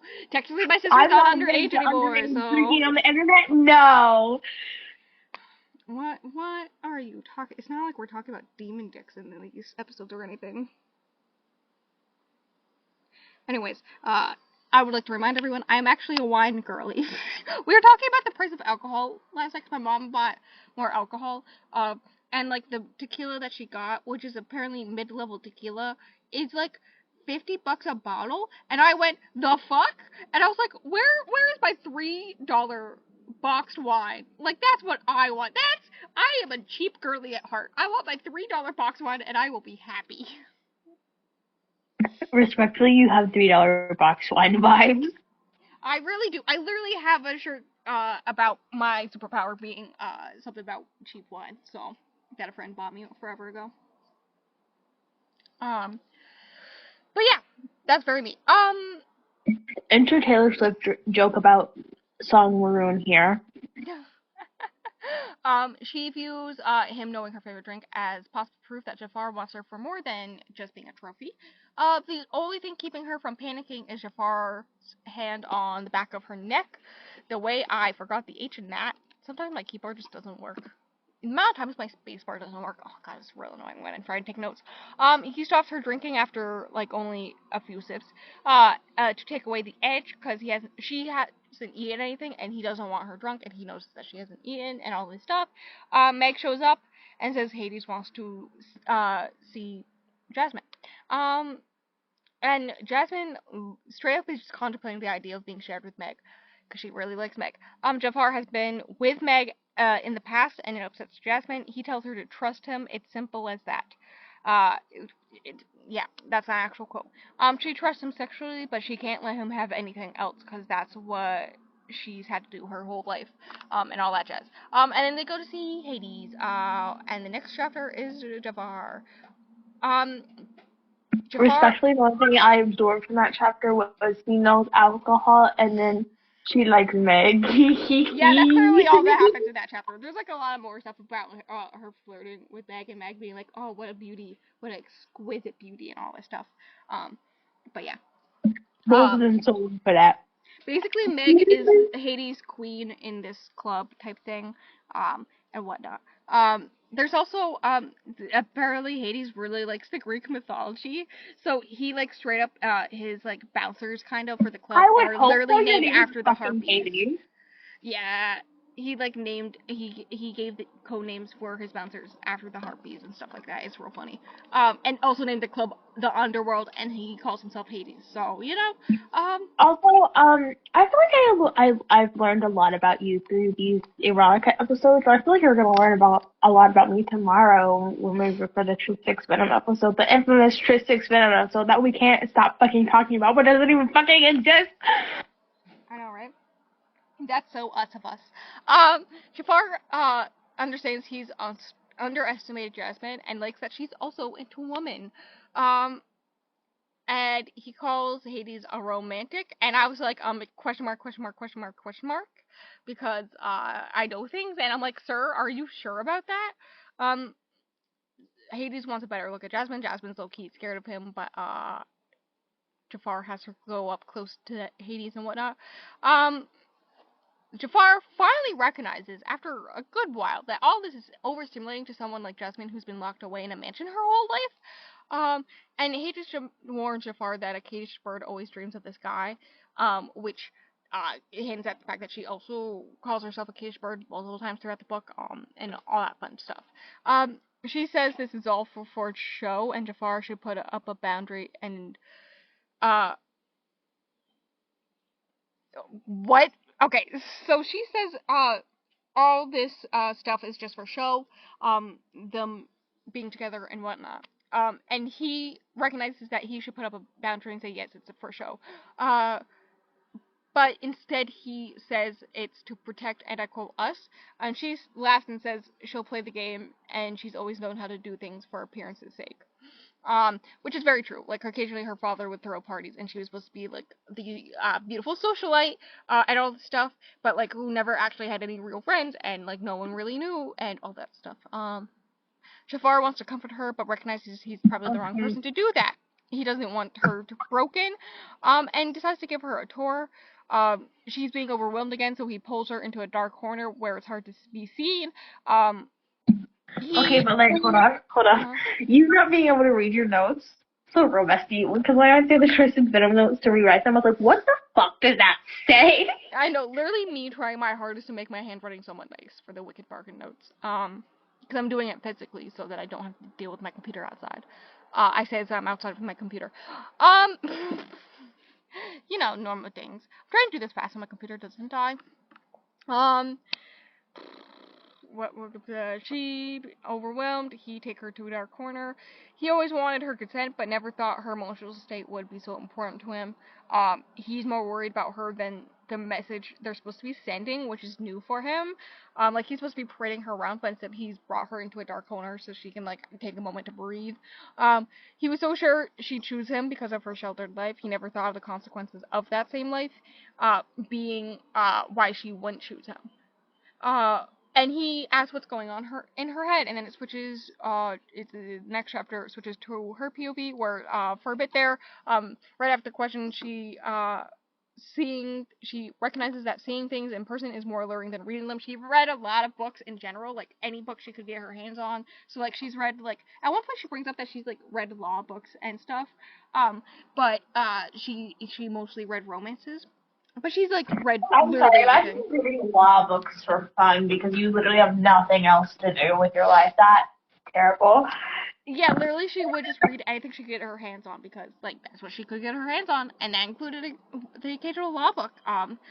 Fucking wild, and, she eventually does reply to his question about what's going on through her head, that she likes seeing other people on display. While this whole, like, conversation and interaction is happening, he's, like, constantly lightly touching her to keep her grounded, which from her point of view, like, it does keep her grounded. So, like, it's just this whole thing where he's just, like, lightly roaming his hands up and down her arms or across her stomach, or yeah, stuff like that.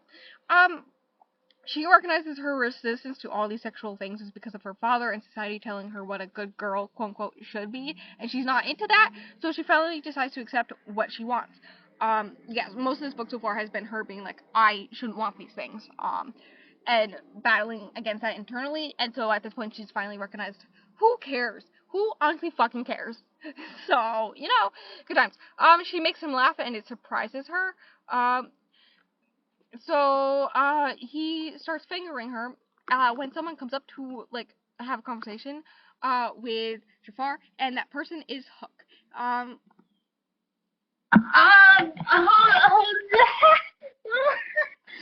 on.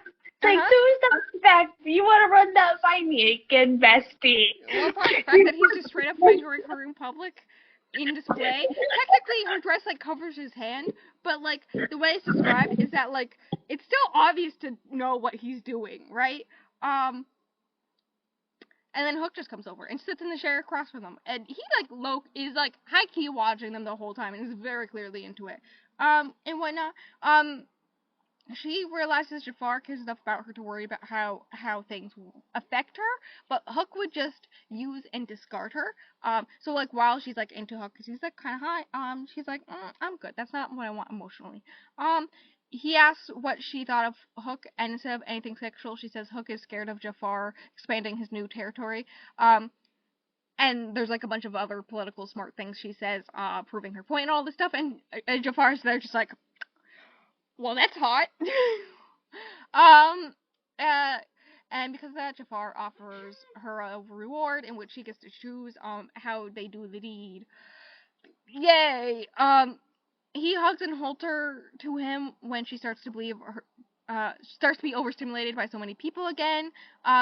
She notices he's been startling careful with her. And he takes her to a room to get a reward, quote unquote. They have, like, private rooms, like bedrooms type things, right? Where you can bang. It's a sex dungeon. Honestly, what do you expect? And when they enter, I understand the concept.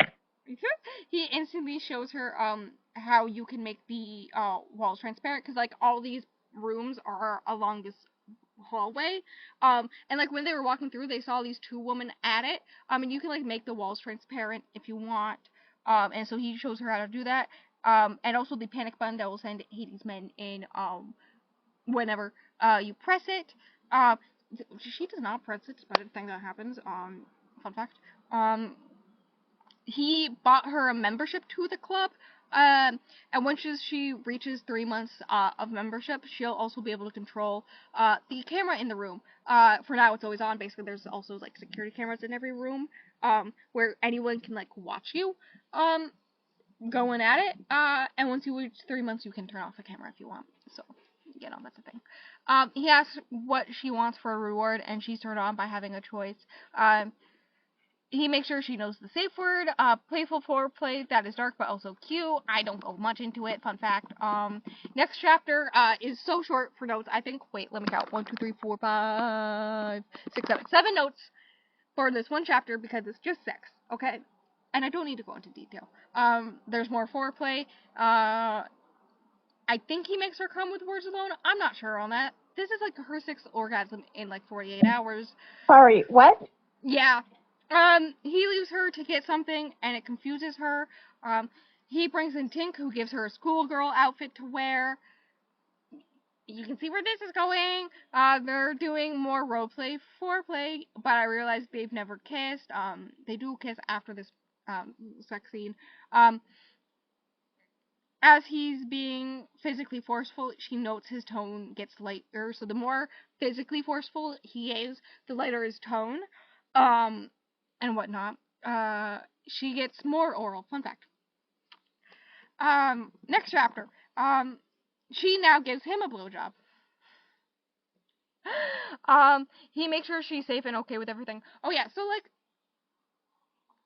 the whole scene of this is basically, their foreplay back and forth initially was like, I have no clue what my sister just did, but, Real, me too, bestie. Oh, I don't know when that happened. She killed a spider and he made a big crunch. Ew, ew. So Sending basically, apologies to sister. Oh, that's ew, ew, so the ew. foreplay was him being like, did you ever, like, picture, like, what did you picture when you pictured you and me together before this, and all this stuff, and then he brings up this fantasy of him bending her over her father's desk, and so then he dresses her up in a sexy schoolgirl outfit, and takes her to this office that looks very similar to her father's office, that initially does freak her out, because she's like, only bad things happen in this office, and then, he does bend her over, and, fun times. He occasionally does gentle touches that counter his dark desires, and words and whatnot. So it's just like, Okay, but like you said, it's been like 2 days, right? How? Like, This I is their that's the second one day. thing books. No, that's the one thing about books like this because like Oh she yeah, was no, a don't worry. virgin, And so like, where's the don't worry. knowledge? Where's the skill Don't coming worry. In like from? 2 days, she's gonna admit that she loves him. Goodbye. He tells her his fantasy and it's low-key sweet. I didn't write it down, and I don't fucking know why, but I think it's something where he's just like, my desire, or, yeah, my fantasy is you, or something like that. He turns the wall transparent, while doing the deed, so others can watch them. And then, Jafar cleans her up and puts her to the bed in the room that he rented, right? And then she wakes up, and Ali, seriously, Ali walks into the room, right after she wakes up, and I would like to remind you, she's nude, so, you can imagine how she's feeling right now. This man who she's been told is abusive and, would have forced her, and who she didn't want to marry in the first place, walks into a room where she's nude and by herself while she was sleeping. Yeah, he says Jafar is busy and won't be there to save her. Well, he doesn't say, his whole viewpoint is that, like, he's there to save her from Jafar, so he's like, Jafar's not here, you don't have to worry about him. And she's like, fuck. Who's gonna fuck up Ali then? She never trusted Ali because of his dark soulless eyes her father never noticed. Ali says he will save her. He grabs her hand so she has to drop the sheet, that she's holding up against her chest. So she's just bare chested in front of him right now. But she's scared to take her hand back from him. She's scared of what he'll do. He stares at her breast for a while and then, forces her into a kiss and then leaves. And then after she's sure he's gone, like, she waits for a minute. She goes to the bathroom and she's sick for a bit. Understandably, Jafar walks in while she's sick and comes to help her. But like, he like walks up to her and he's about to put his hand up against her back to like calm her. But then he's like, "Fuck, is this because of me?" And he's like super scared that he hurt her or something. So he puts his hand. So he like stays away and whatnot. And blames himself. But she internally like, I can't make him believe that this, like, maybe if I did make him believe this is my fault or his fault, then like I can get leeway, but I can't do that to him. So she's like, it's not you, don't worry about it. And so he puts his hand on her back and, it calms her. She wonders if she should play her cards about Ellie planning to quote unquote rescue her. But she decides to tell him. And he's straight up angry. He explains that her father's men are romantics, and I put in parentheses romantic rapist question mark, and will follow whoever is married to her. She's surprised by the idea of marriage being on the table again, and he says they'll eventually get married, but she won't have it. She's like, excuse me? Fuck no. Yep. So, next chapter, we're back to Jafar. I love how this chapter started with blowjobs and ended with marriage.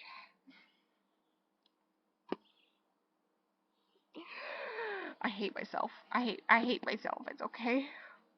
We can all hate me if I hate me. Jafar is angry with himself now since Ali upset Jasmine. Jafar recognizes the mistake of bringing up the marriage. He's also pissed at Hades for letting Ali get in, because there's no way he could have broken in. Like, he knows for a fact he couldn't have broken in, which means he was let in. So, yeah, he wants to hold her, but it needs to be her decision, which eventually does happen. The narrative he's trying to write is he saved Jasmine from a forced marriage for love, hence the future marriage, because people would be more willing to follow a guy with romantic notions than one who betrays the man he works for, right? He wraps her up in a robe after making sure Ali didn't touch her. He's like, did he touch you? And she's like, not the way you're thinking, and whatnot. He wants to take care of her, which is not normal for him. He's so worried for her, he offers to give her back her trust fund so she can escape the city. Like, literally, he's like, take your money, fucking leave. Like, get out of here, run away, like, but she believes she can't survive in the real world since she's never left her father's mansion until the 48 hours prior. And he says she's underestimating herself. She says even if she leaves Ali, we'll track her down. At least she's safe for Jafar and knows what to expect. And he warns her that Ali may try to kill her if he can't get what he wants from her. Yay!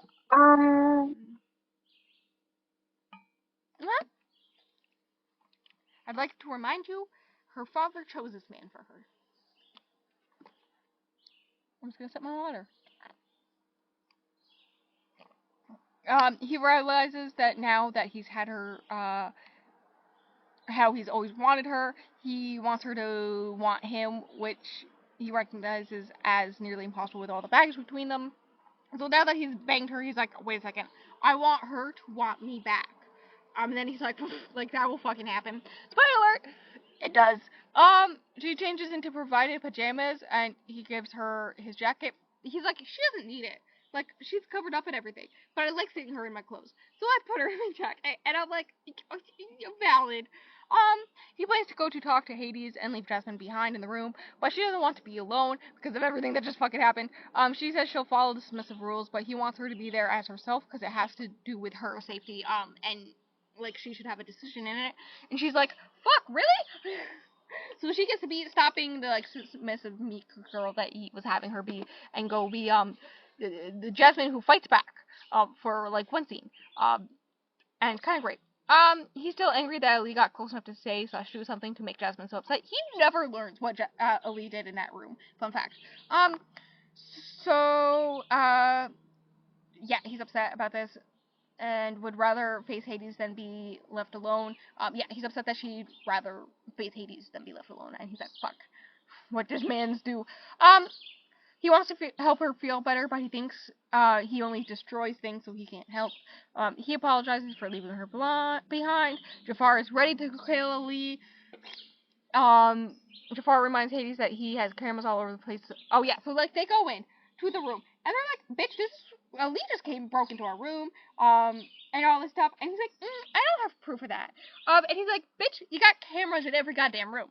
What the hell are you talking about? Watch them. And he's like, fine. And he sends Meg to look at the cameras, and then Meg comes back and just nods. And he's like, fuck, okay, well, I guess Ali's membership is revoked, and all this stuff. And Jafar realizes while he could easily blame Hades, because, like, how did he get into the room?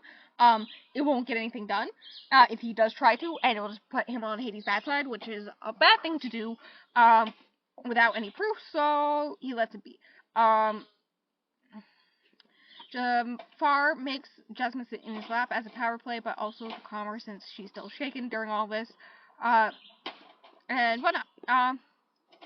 Oh yeah, so now is when we get the fun time, where I switched to just listening, for like the last hour-ish in Rose time, and then just like writing down main plot points when they happen, so less detailed, so good times.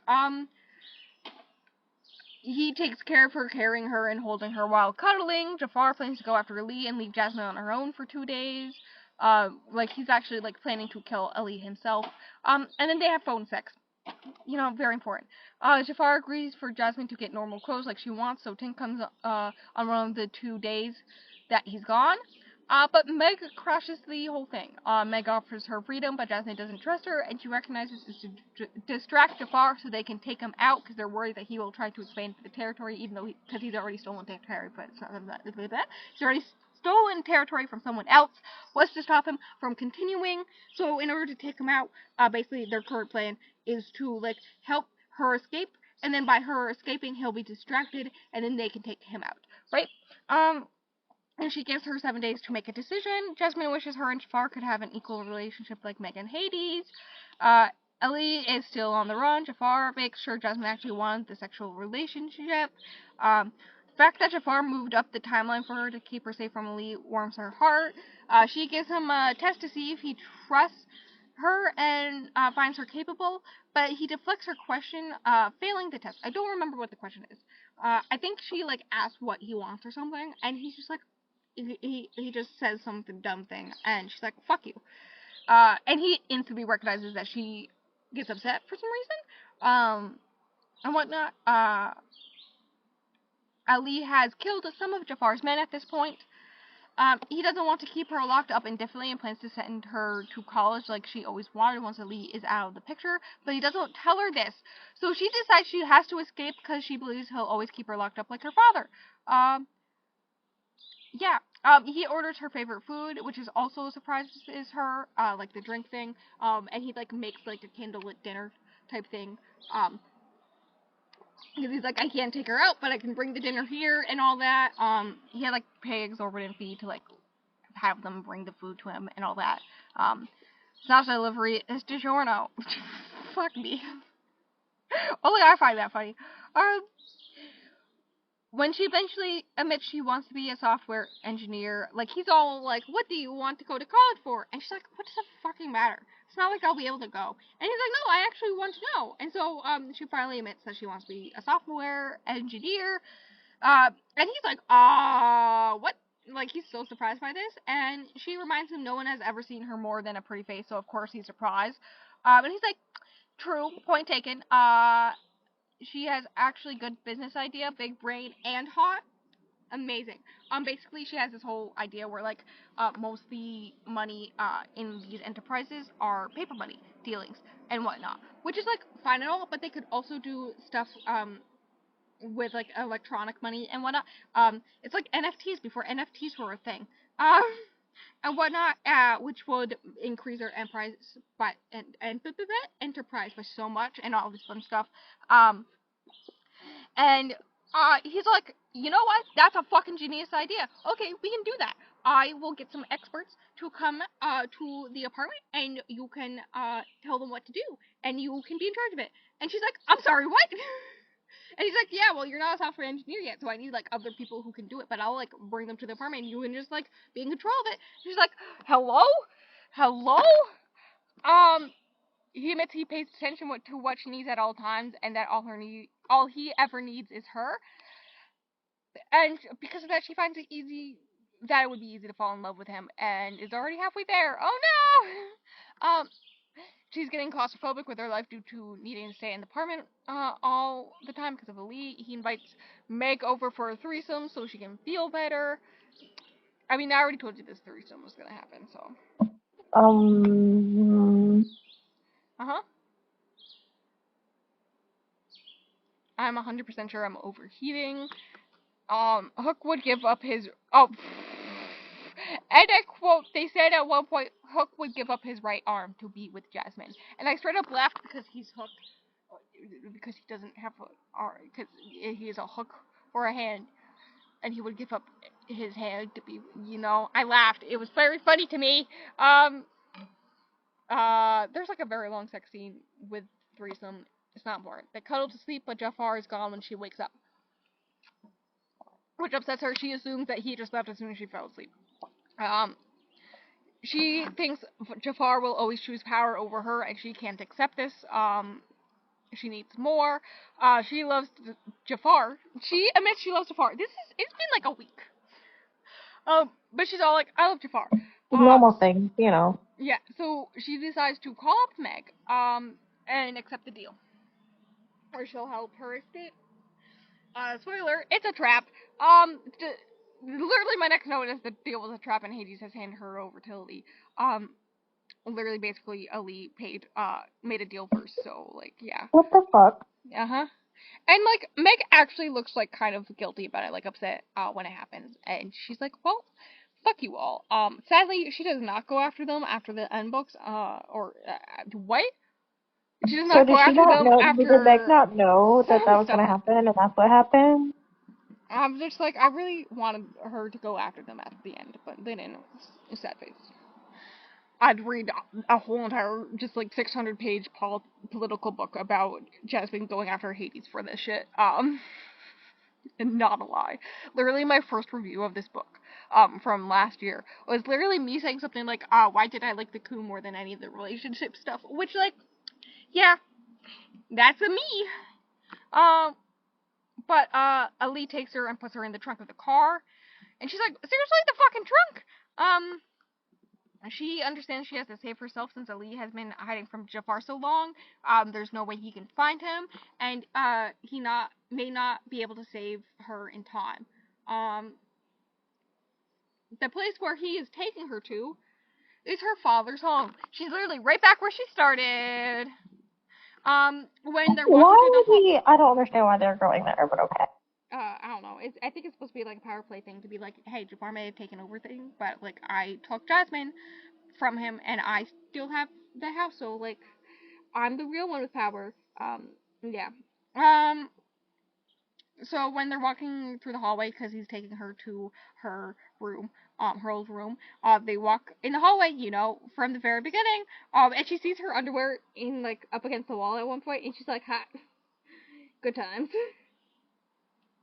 Told you that come back up. I didn't even write that part down. So that she enters her home, and...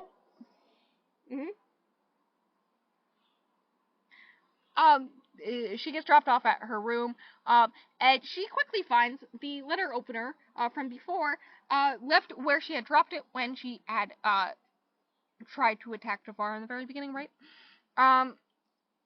So she's like, I gotta prepare myself, I gotta make a plan, and she's like making this plan in rage, but then she's also like, if I make a plan in rage, it won't succeed because it will be more emotional than actual, like, effective, and so she's like making up this plan to be like straight up effective and all this stuff.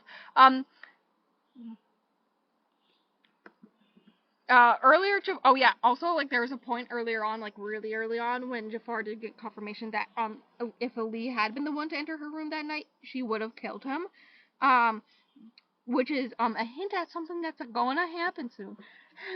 I'm very excited. I love it, this part. Can I make a guess about what's gonna happen? Uh-huh. Never mind. Okay. Jafar thinks Jasmine left on her own, which he expected eventually. Like, his whole thing is, like, she eventually had to leave on her own. Like, she had to do it to see the outside world. I knew it. It's gonna happen. And that's fine. I'll give her time, and then I will go after her. And then his man, who's, like, called up, is like, actually, no, sir, Ali took her? And he's like, bitch, the fuck? And that, like, Hades took her and gave her to Ali and all that stuff. So he goes to the club to confront Hades. Meg stops him in, like, the hallway and is like, you can't do this. And whatnot. But she does feel bad about it and all this stuff. And then, Hades does manage to slip him a note through one of the harpies, quote unquote, that is basically the location of Ali, which is her father's house, right? And he does this because Ali broke into the room earlier, which means he's been going against rules and whatnot, which is not part of the deal, and all this jazz, right? And then the next part, I wrote in bold letters, Jafar is all like, it's time to get my woman now at the end of that chapter, but I know the scene I think about on the daily is coming up, so just remember the next bit. I am very excited for. Not a lie, I literally was squeaking and trying not to scream because it was like 10 p.m. When I was reading this part. So Ali calls her down for dinner, and then I Hello, put in bestie. parentheses, yes, I am giggling because I know what's gonna happen. I'm so happy. This is my favorite part. She is wearing a white dress. Cough, cough, if it's giving you an idea of what scene this is. So she is wearing a white gown, and the letter opener is up her sleeve, and I put in parentheses, hee hee, which is very me, very true. Lee just keeps on talking about how he saved her from Jafar, and it annoys her. Like, she's, at one point, like, this bitch, like, I just want to cover my ears, because he's so fucking annoying, but she has to pretend that she's paying attention to him, or else he'll get upset, and she needs him to be into her for the plan to go. There's only 2 guards posted in the room, and they're by the door, which are too far away for when she makes her move, but she's also currently too far away, so she's gotta get closer to him. And then she recognizes one of the 2 guards as one of her father's. That will be important in a second. She thinks doing it alone at night when the plan to kill him. She's like planning to kill him, if you can't tell. She thinks doing it alone at night when he tries to take her could be safer. But he still may make the guards be there, and she wants to make a statement. Like, she doesn't know if he'll force guards to still be watching, when that happens. So, she's like, oh, I don't know what the plans are for that, so, like, I have control in this situation right now, I gotta use this time wisely, and also she can make a statement with it. She purposely didn't wear a bra, so he'll be too distracted by boobs to stop her. Which, like, fucking mood on both sides, like... You know, I, too, would be too distracted by boobs if someone were to try to stab me. I'm just saying. He calls her over to him, and he puts her, like, between his legs and all this stuff. And he tells her he chose the white dress because it's their wedding night, and she's like, fuck. He starts looking over her, like, and I quote, a prize mare, and she uses it to get even closer before saying, like, she gets straight up right up against him, where she's, like, literally whispering up to his mouth, and I quote, I would rather die than let you fuck me. And then she stabs him in the throat. you know, as she should. An iconic moment. Because, the throat, a lot of blood there, hot take, her white wedding dress covered in blood, in his blood. So the other guard, this is the guard that didn't work for her father originally, is like, you bitch, and tries to go to kill her, but the other guard who did work for her father straight up shoots that guard in the back, and is all like, hey, not all of us will follow you, but there's plenty of us who, like, respect you, and we will follow you. And she has proven herself as their leader by killing Ali and all this stuff. And then I wrote, Hell yeah. I literally wrote, we love a girl boss. This is when I started talking about girl bossing. My review on Goodreads now, for my second read, is something like, we love a girl boss. So, good times. So she makes the men gathered in the throne room, the same throne room that, like, Jafar had paraded her through earlier, like, basically naked. And she wants to wash off the blood, because she's like, fuck me, I don't want anything of this man near me. But she's like, she needs to make a statement. So she's still holding the knife, she's covered in blood in this white dress, she's literally walking to this throne room, and as she's walking, blood is just trailing behind her, because that's how covered in blood she is. Hell yeah. And she gets up in front of them, and she makes a whole speech about how, like, they can go, but she's the leader here now, so either you leave or you get fucked. And as she's going to make this speech, she realizes this has been Jafar's goal for the longest time, and he will hate her for taking away what he's always desired. The only man who decides to leave, the rest decide to stay for her, is the guy in the beginning who was like, why don't you share her with us? The rapey guy from the beginning. But yeah, the rest of them stay, and all that fun stuff. And then she goes and takes a shower and cries. She hates how she has to be the queen, because she never wanted this, like, role, and accept her father's legacy in order to be free. In order to be free, she has to get all the power, and she hates that. But she's like, fuck it, I will do it. And then when it switches to Jafar, and he's all like, I blame myself for her being taken, oh no, how could I let this happen, and he's, like, expecting having to go in, and, like, guns ablazing and all this stuff, and then they get to the gate, and one of the guards is there, and he's like, yeah, so you can leave if you want, It's okay. She handles it herself. You can enter if you want with only one of your guards. But not all of you can come. Alright? And I think it was the same guy who shot the guard when she killed Ali, right? I think his name's Jonah. And he's all like, Ali isn't a problem anymore. And I wrote, literally my note about Jonah is, this guard can get it, he's a real one. Fucking, am I okay? I'm just gonna sip my water. You know who's also a real one as a guard? Credence? Yes, but that was my wavelength. Cell? No! But yes! Cell and Credence are the only men in the universe. Prove me fucking wrong. No, oh my god, Gray! You're right. He does also respect a woman in power. Fuck you, right.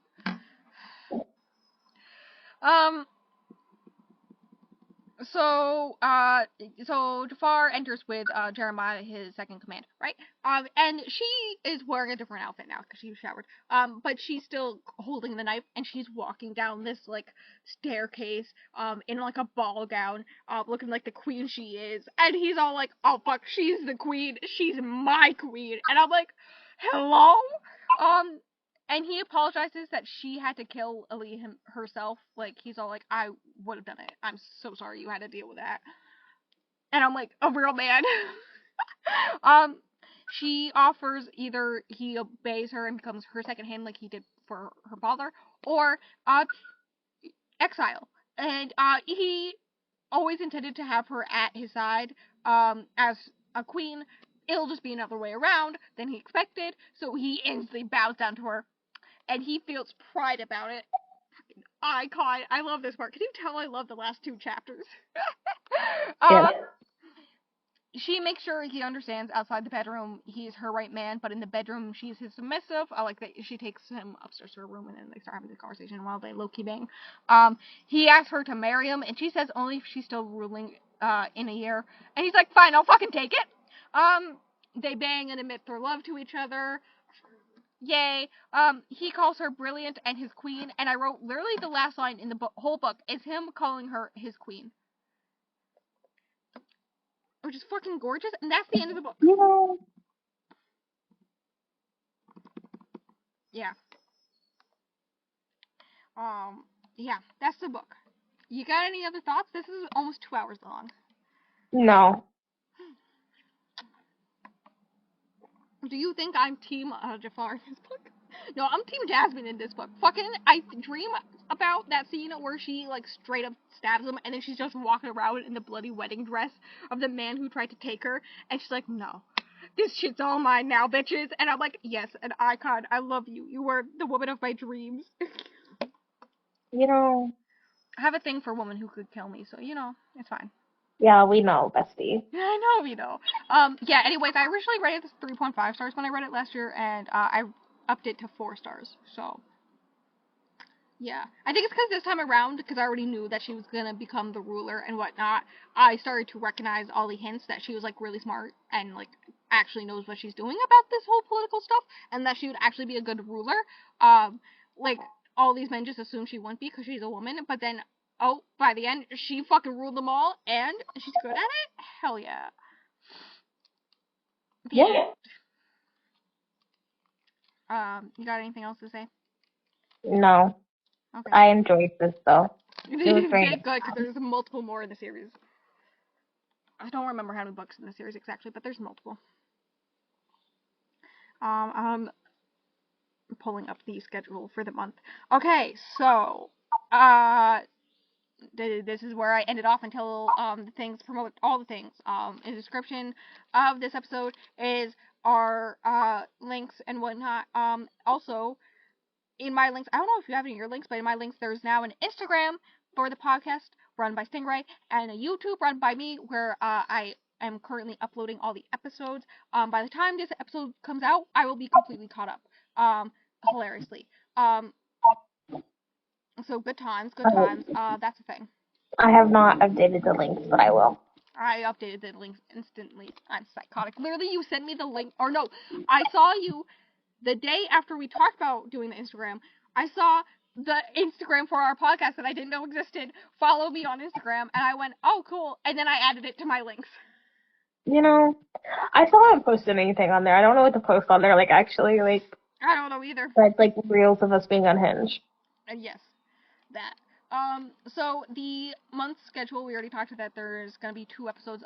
So on top of the normal Friday episodes, that will be like normal, where every other one will be erotica, continuing the series up until the 3rd one for this month.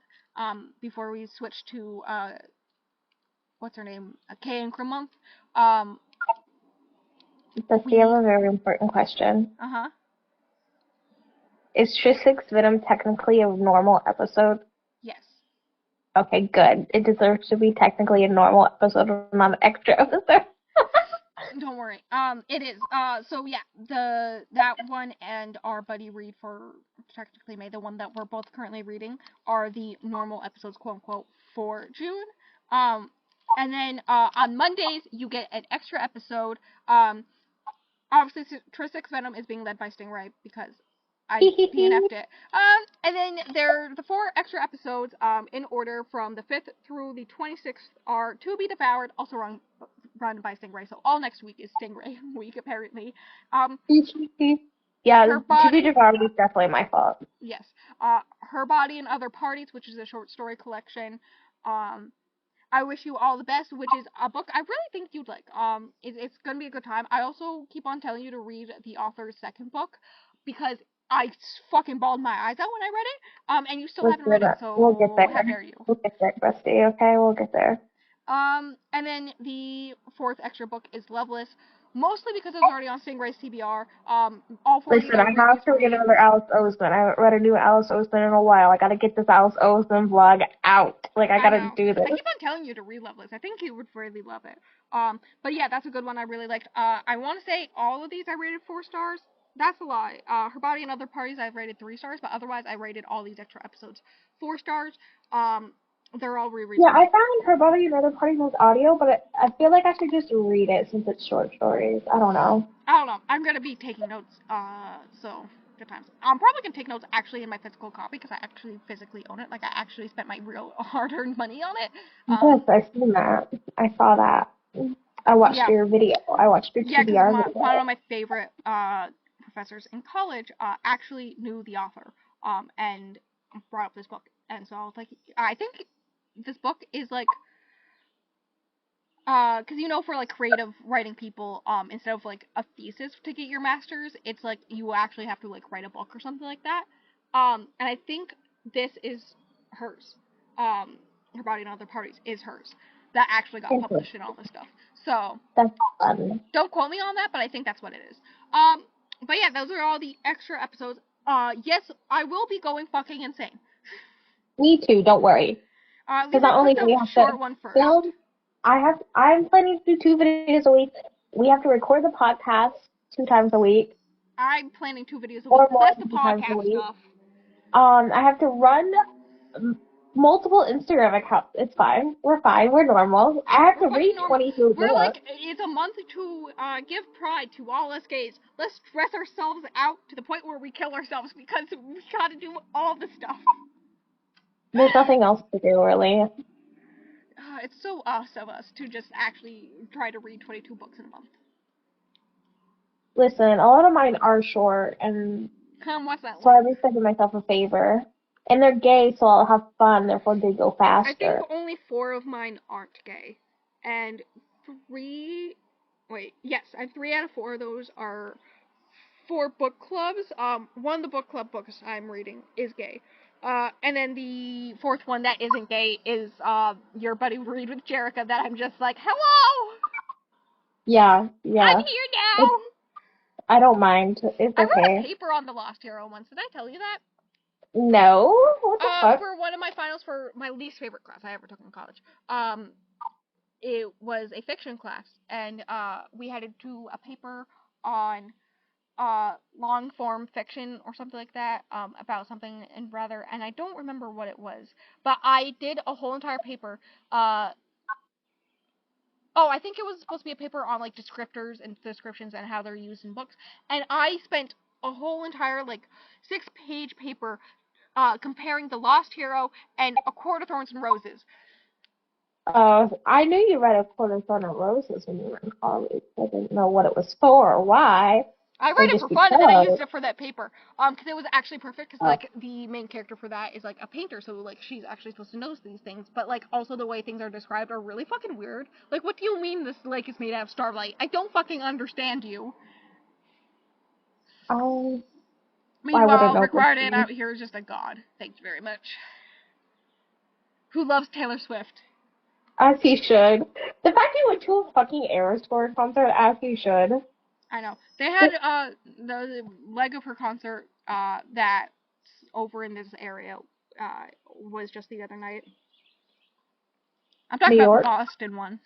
That's the one over in this area. Well, she just did New York. Well, technically New Jersey, but it was treated as a New York show. Yeah, that's near me. That's like the New York airport is like 2.5 hours away from here. So But see, I don't know how I'm far southern close Vermont, to which is right are. above all that stuff. So that's how I was able to go to Broadway twice because I'm close enough where we just take the bus. So Is it like up but to the right, right? It's like to the right but also up, kind yes, of? yes, Okay. kind of. I understand things. I understand geography. All the way to the right is Maine, and then a little bit to the left of that is New Hampshire, and then right to the left of that is Vermont. Interesting. I did not absorb any of that about the states. Don't worry. Don't This worry. episode is officially 2 hours long, so I vote we don't do our 20 minutes of just talking nonsense at the end, and we just end it, because I gotta edit this too. And I also have to finish the buddy read for this month, so we can I record also that have to finish episode the at some buddy point. read for this one. And then I gotta finish my notes for that I'm also doing. Fucking kill me. Fucking. Why the hell am I love like you. this? I'm so Fucking proud of kill you. me. I believe in you. You're doing so many things. I'm fucking psychotic. I would like to file a complaint against my own brain. Me too. Don't worry. Okay.